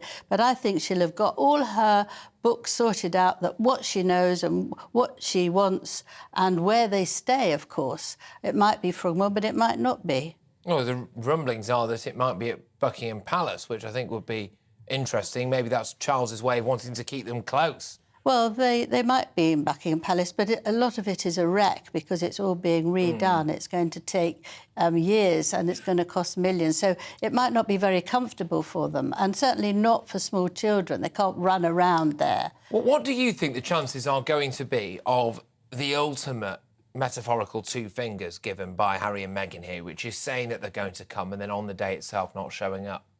No, I don't think they won't show up. I think they'll find an excuse that they've decided, after all, that they must give Archie his birthday on that day. A 4-year-old won't know which day his birthday's supposed to be on. It's very easy to change it. But I think if they don't get what they want, they could cause a front-page news again about them not, deciding not to come. I mean, the number of front-page features they managed to bring to life is absolutely extraordinary. Well, it is indeed. It is, and it'll be a frosty reception, one would imagine as well. I don't think anyone will want to talk to them anything about the weather. It's just too dangerous because you don't know if they're then going to sell it. Well, this is the other thing, isn't it? Yes. Do you think that they should undergo extra heightened security checks to make sure that they're not wearing a wire or they're not doing anything? I think that's very difficult for someone to do with the royal family. You're supposed to trust them, and they're. Well. But I mean, last time I think it was the Queen's funeral. They had somebody, a guard, behind them who was looking over a lot of the time. Good. And I suppose he was watching that, and they might put him back again. But they can't be trusted. That's the trouble. If they showed they could be, things would be much easier, but they can't be from the basis of what they've done in the past. And their whole aim is to crunch down the royal family. They might want a woke alternative out in America, but actually they really want to destroy it now because they think it's no good and it's old-fashioned. But they haven't got it in them to do that, I hope. Angela, thank you very, very much. Can I compliment you on a fabulous brooch as well, actually? It's Angela Levin there, the wonderful, wonderful, wonderful royal expert and Harry's biographer, etc., etc. Right, OK, so coming up in Uncancelled, Kelvin MacKenzie gives his take on BBC loudmouth Gary Lineker seemingly getting away with his Nazi jibe. But next in the media buzz, my superstar panel debate if the Oscars rejecting President Zelensky's request to speak at the awards ceremony shows that the woke are finally keeping politics separate from the lovies. Don't you dare move, people.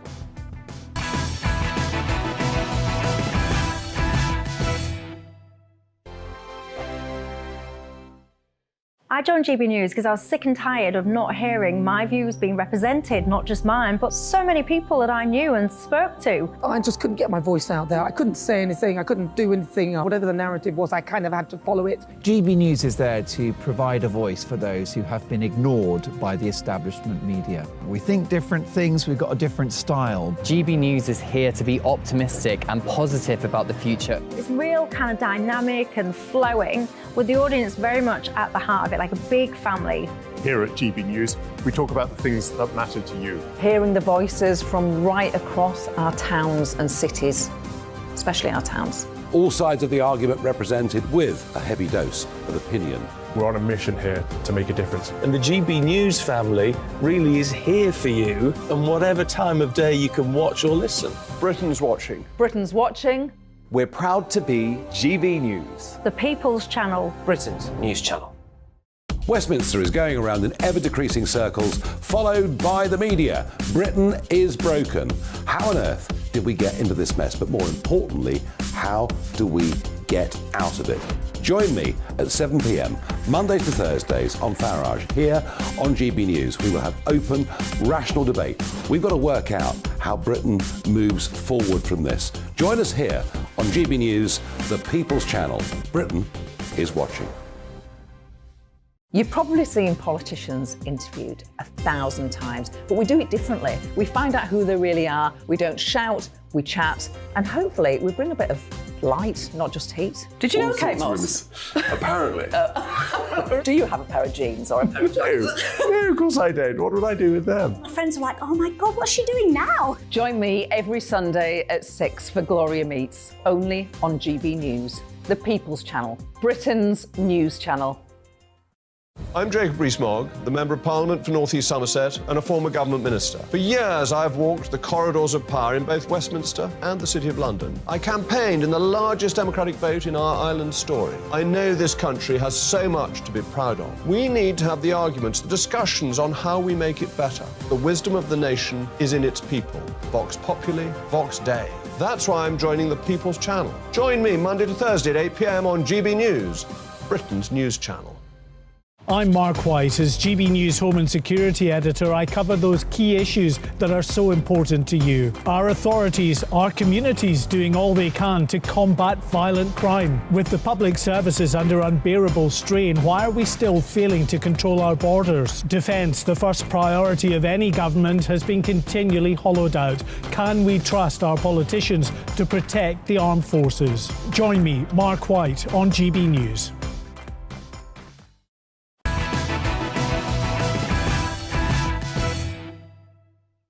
All right, welcome back, everybody. We have far too much fun in between the segments here. Let's return now to tomorrow's news tonight in our Media Buzz.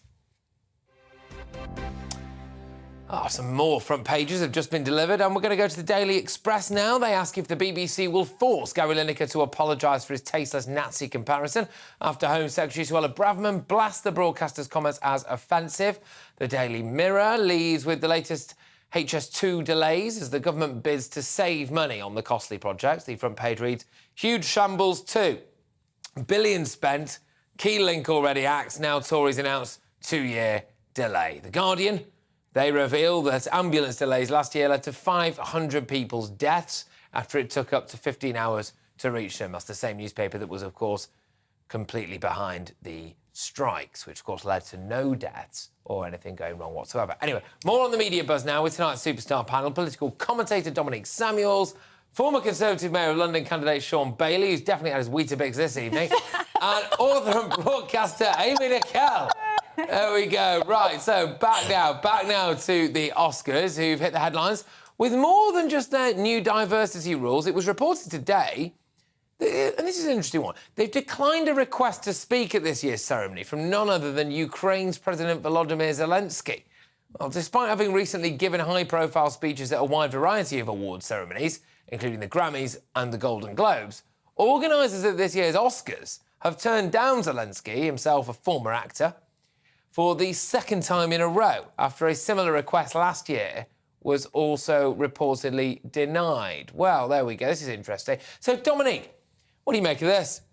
Maybe they're just not convinced that Zelensky's going to be able to put in a good enough performance. Perhaps that is the real issue here, because Zelensky is quite the performer.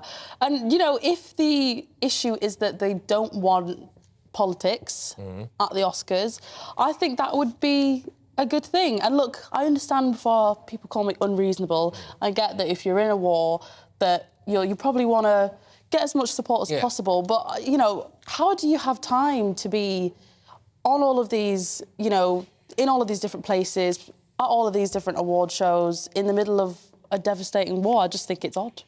Go on, Sean, bring you in. I'd have to say I think the Oscars have done the right thing. It's about time they moved the Oscars away from politics. This is a very serious political issue. It's about a war.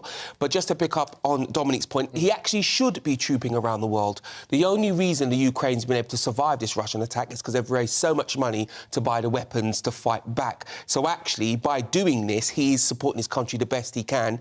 But the Oscars have done the right thing of backing away, because the one thing I will say, though, let's see how they react to a much more lefty-type issue. Well, we know it's going to be stacked full of lefty jokes and all of this stuff, isn't it? We just know that's fine, but that's separate. That's a separate thing. They've said no to this, and for me, they have legitimate reasons. What I mean is, imagine next year somebody says, well, can I speak to the Oscars about climate change or whatever? Will they back away from that? Will they make it a rule that's the same for everyone? I'm actually surprised. I'm surprised. I'm just wondering if they've given a reason why they said no. They'll just turn him down, as far as we're aware at the minute. No doubt more on this will come out. And also, like, my question would be, what does he seek to gain from this? Does he seek to gain money from these Hollywood the support of the American people? He would say it's one of the most viewed TV events of the year, probably, and that his face is on it, and therefore he can put across his side of events, I would have thought. He said really early on in the conflict that the key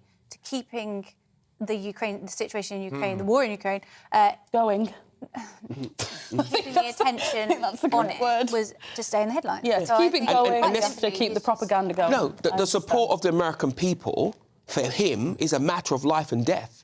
When the American president's making the decision to support or not, the view of the American people, the view of the American people will be very important. So I can see why he'd want to be on there. And as Amy says, keeping himself in the American press on probably the most watched occasion of the year would be a good step for him. Yeah. For what purpose, though? Well, it's as simple as to that. keep it going. I think it's to keep it going. Well, for him, and I think it's to keep the What do you mean to end it, Dominic? He doesn't want to end it. I think that's been made quite clear. an allegation. Yeah. I think, well, based upon... It's really offensive to suggest that. Oh, is it offensive, Amy?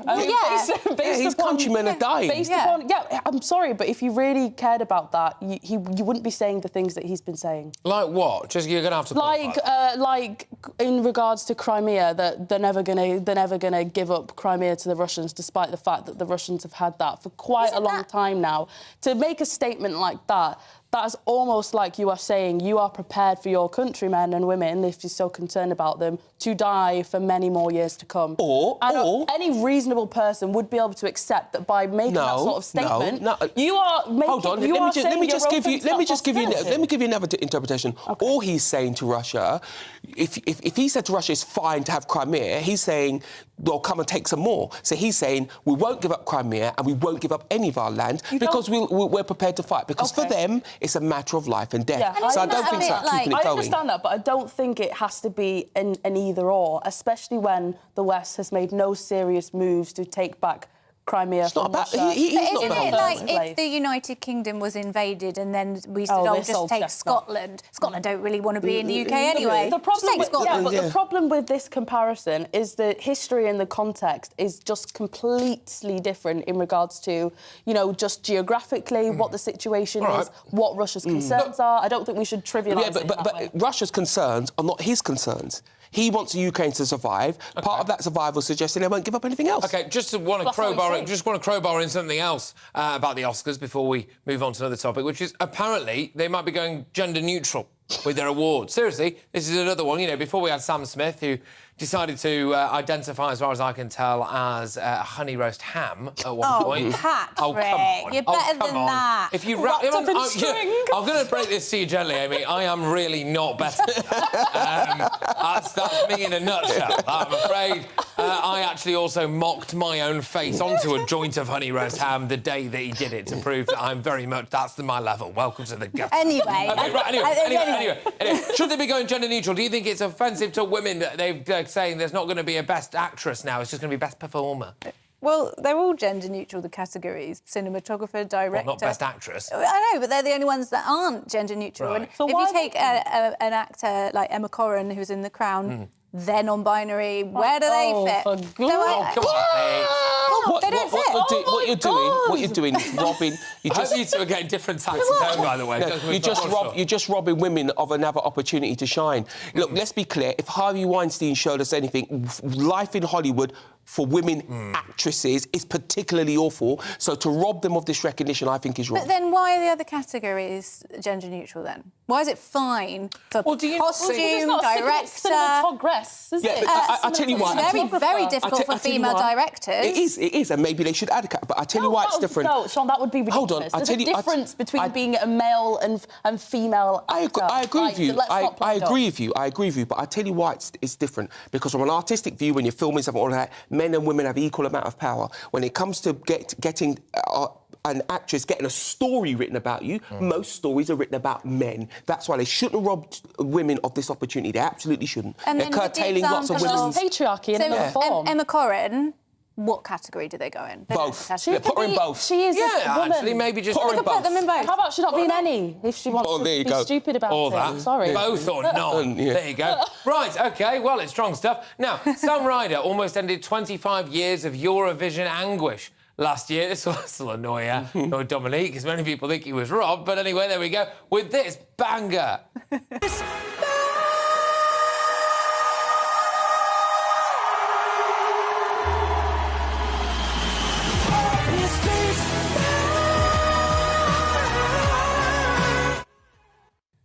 Yes, of course, he was beaten, shamelessly beaten, because those Ukrainians with the war on. Everyone felt their sympathy, didn't they? Anyway, well, this year, the nation's hopes lie with singer Mae Muller after she revealed that she'll be representing the UK in the Eurovision Song Contest in Liverpool on May the 13th. Well, has she got what it takes to beat the rest of Europe on home turf? Let's take a listen.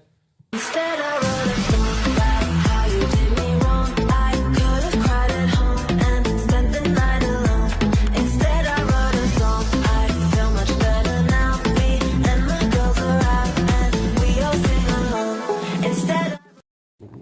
case you're wondering whether or not you've heard that song before, you have, because it sounds like every other song. Well... Anyway, Mueller's Eurovision hit I Wrote a Song, which I think in itself might be false advertising, has already reached the top of the... What? The top of the UK's iTunes chart after its release. Come off it. Anyway, the UK is also currently 7th in the odds to win the contest, presumably behind Mars.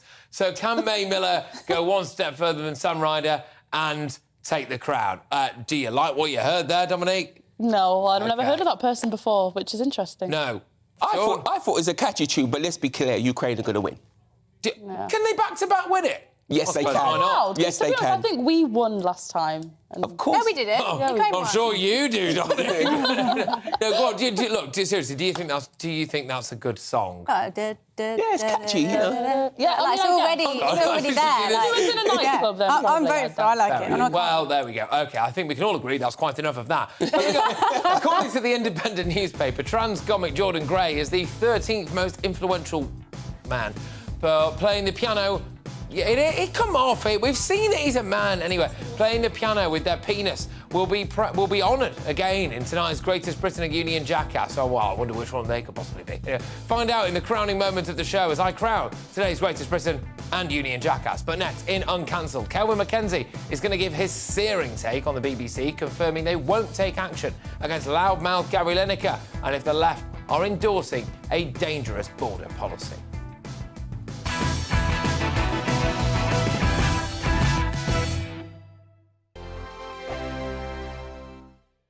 First and foremost, I am a GB News fan, and I was before I was working here. Just love the fact that we're asking the questions that a lot of establishment media won't ask. With a bit of a twist, we not only want to inform you, but we want to keep you entertained. It's worth the drive because you get in and the team's all ready and waiting, they're itching to go, and it's a proper little family. GB News is the people's channel. It's the audience that makes the programme sing. We're giving our viewers and our listeners a voice. I see the thousands of your letters, tweets, emails, you name it, coming in. Britain is broken. How on earth did we get into this mess? But more importantly, how do we get out of it? The establishment had their chance. Now we're here to represent you. It's time for something different. It's time for GB News. I'm very patriotic. I believe in Britain. Our best days lie ahead. Britain's watching. Britain's watching. Join us here on GB News. The people's channel. Britain's news channel.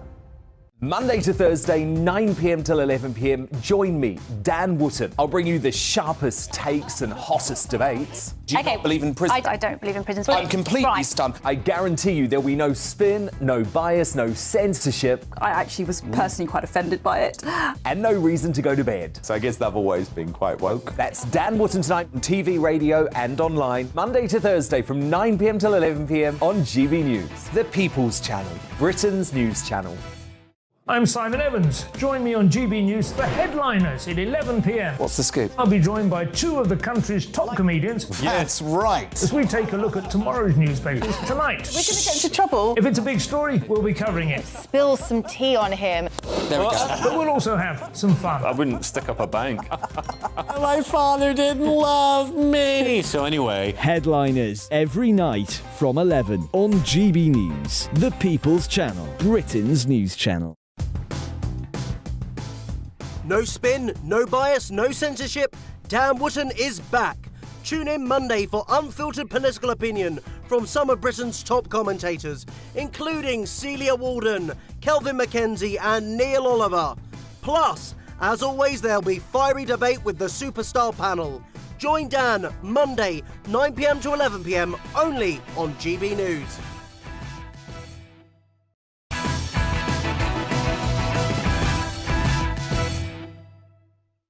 That's right, you won't have to put up on me next week. The man himself is back. But it's time now for Uncancelled. This is where Britain's top commentators speak out on controversial issues without the fear of cancel culture that's sweeping the rest of the media. Now, earlier today, smug sports washer Gary Lineker arrogantly dared the BBC to suspend him after his comparison of the government's new migrant plan to Nazi Germany. Watch this.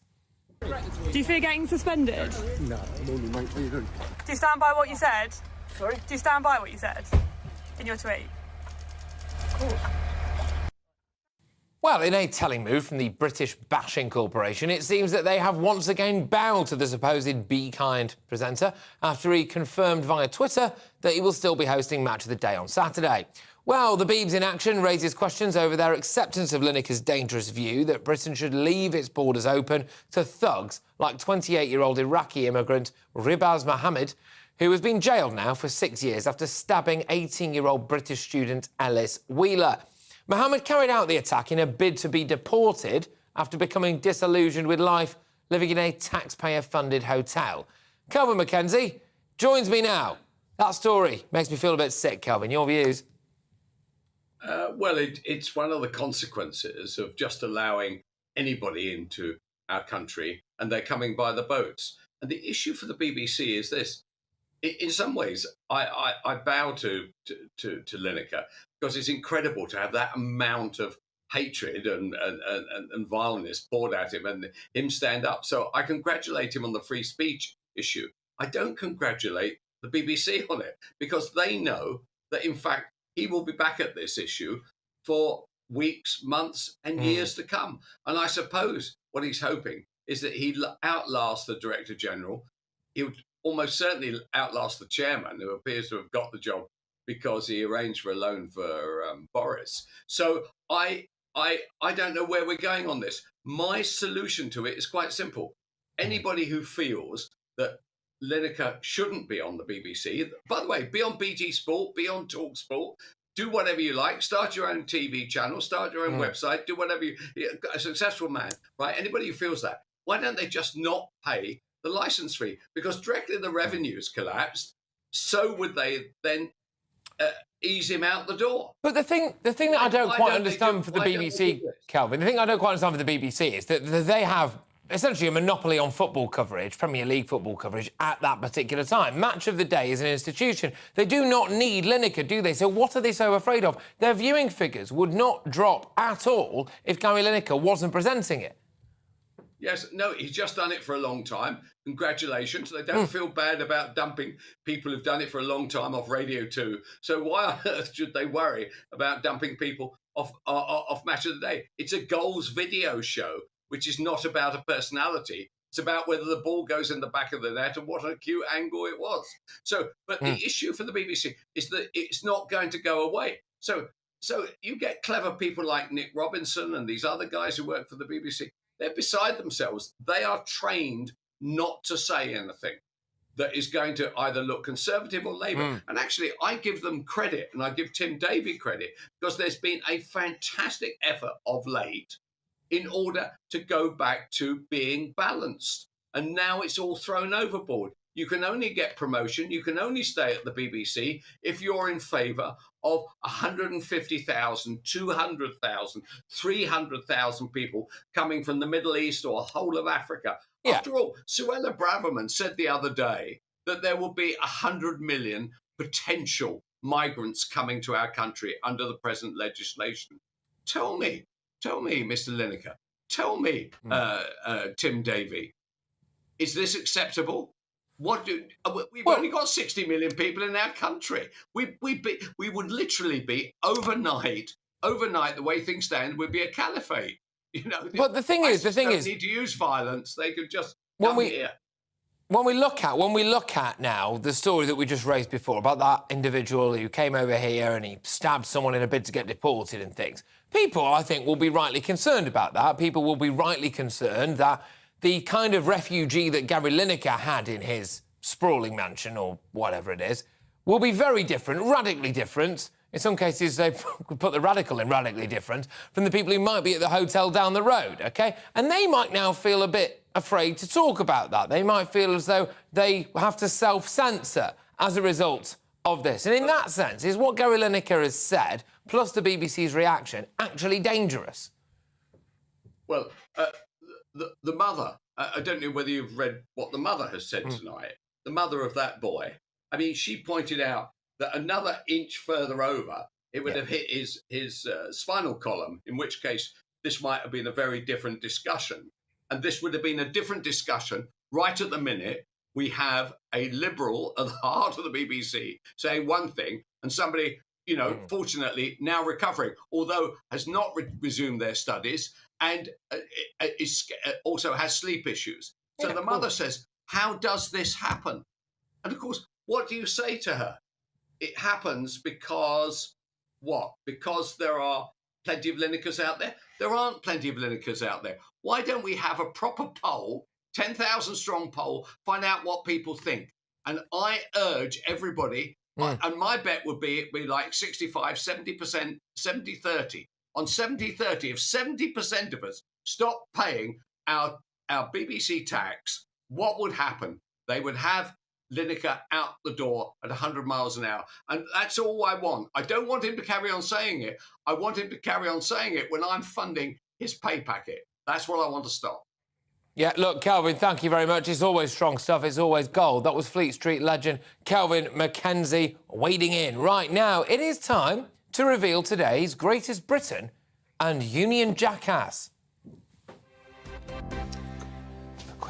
With me to reveal theirs is my superstar panel. I've got Dominic Samuels, I've got Sean Bailey, and, of course, Amy Nicole. There we go.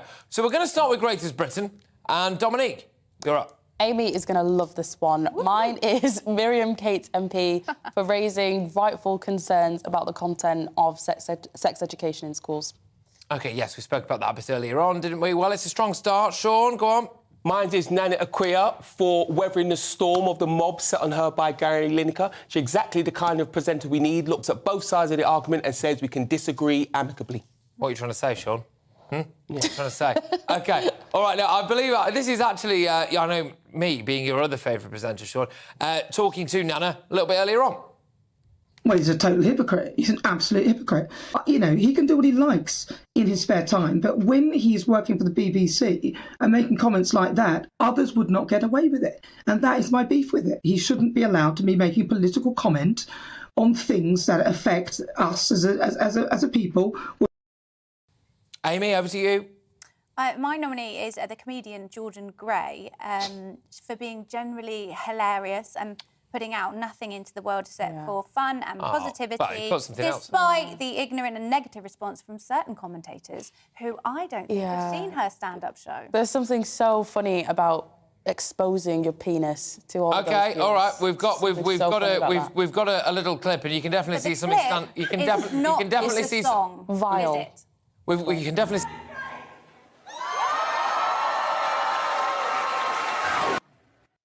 What context did you add? Sorry, Amy, there isn't much content for that, really, is there? Anyway, right, people. I would watch the song, the 3-minute song that preluded that ending. Right, I'm looking forward to the video that you upload. I'm just going to cut it now, tell you all to shut up.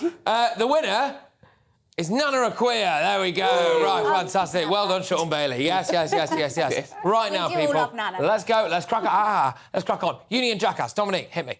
Mine is Nadine Dorries for the ridiculous tweet that she posted making light of the mental health crisis that was ongoing during the pandemic. It's really ridiculous, actually, because she was mental health minister at the time and she's not even reading the article in itself, which says that they didn't even look at the most vulnerable people in order for them to come to that stupid conclusion. Sean, very quickly. My Union Jackass is Gary Lineker for feeling he's above the balance rules. The BBC need to take charge of this because it puts all of the BBC at risk. And Amy. Mine is Miriam Cates MP for misrepresenting what is going on in vital RSE lessons. Oh, OK. All right, fair enough. Well, I can reveal that this week's Union Jackass... Yes, that's right. It's Gary Lineker. And Sean, we've double Seaned. We've double Seaned, ladies and gentlemen. Yeah. There you Some go. weeks are just right. It's not fair. It's right. Even now, you're all bickering. Even now. Can I just say, thank you very much to all three of you. This has been one of my favourite ever panels. Oh. And I've loved this. I really have. There we go. I'll give you a nice, They do. nice fuzzy, warm feeling. Anyway, right, look, thank you very much, everybody, ladies and gentlemen, who's been watching at home. I have, of course, been covering for the man himself, the legend, TV royalty, Dan Wootton. I'm very pleased to say, and I'm sure you are as well, that he will be back again on Monday. So Dan will be back on your screens from 9 p.m. from Monday. I know he's been missed, but I've very, very, very much enjoyed filling in for him. Thank you very much, everybody. Much love. Mwah. Bye.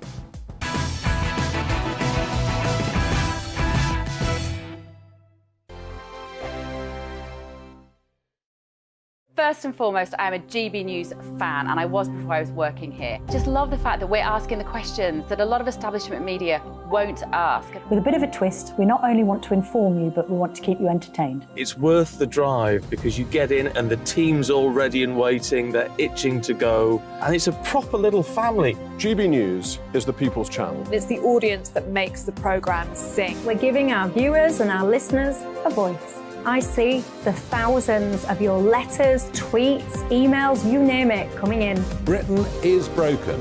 How on earth did we get into this mess? But more importantly, how do we get out of it? The establishment had their chance. Now we're here to represent you. It's time for something different. It's time for GB News. I'm very patriotic. I believe in Britain. Our best days lie ahead. Britain's watching. Britain's watching. Join us here on GB News. The People's Channel. Britain's news channel. I'm Andrew Doyle. Join me at 7 o'clock every Sunday night for Free Speech Nation, the show where I tackle the week's biggest stories in politics and current affairs with the help of my 2 comedian panellists and a variety of special guests. Free Speech Nation, Sunday nights from 7 on GB News, the People's Channel, Britain's news channel. Here on GB News Live, we'll be keeping you in the picture, finding out what's happening across the country and finding out why it matters to you. We'll have the facts fast with our team of reporters and specialist correspondents. Wherever it's happening, we'll be there from 12 noon on TV, radio and online. GB News, the People's Channel, Britain's news channel. I'm Michael Portillo. Join me on GB News on a Sunday morning for topical discussion, debate, arts and culture, and sometimes even ethical dilemmas. I don't always agree with you, Michael. Michael Portillo, Sundays on GB News, the People's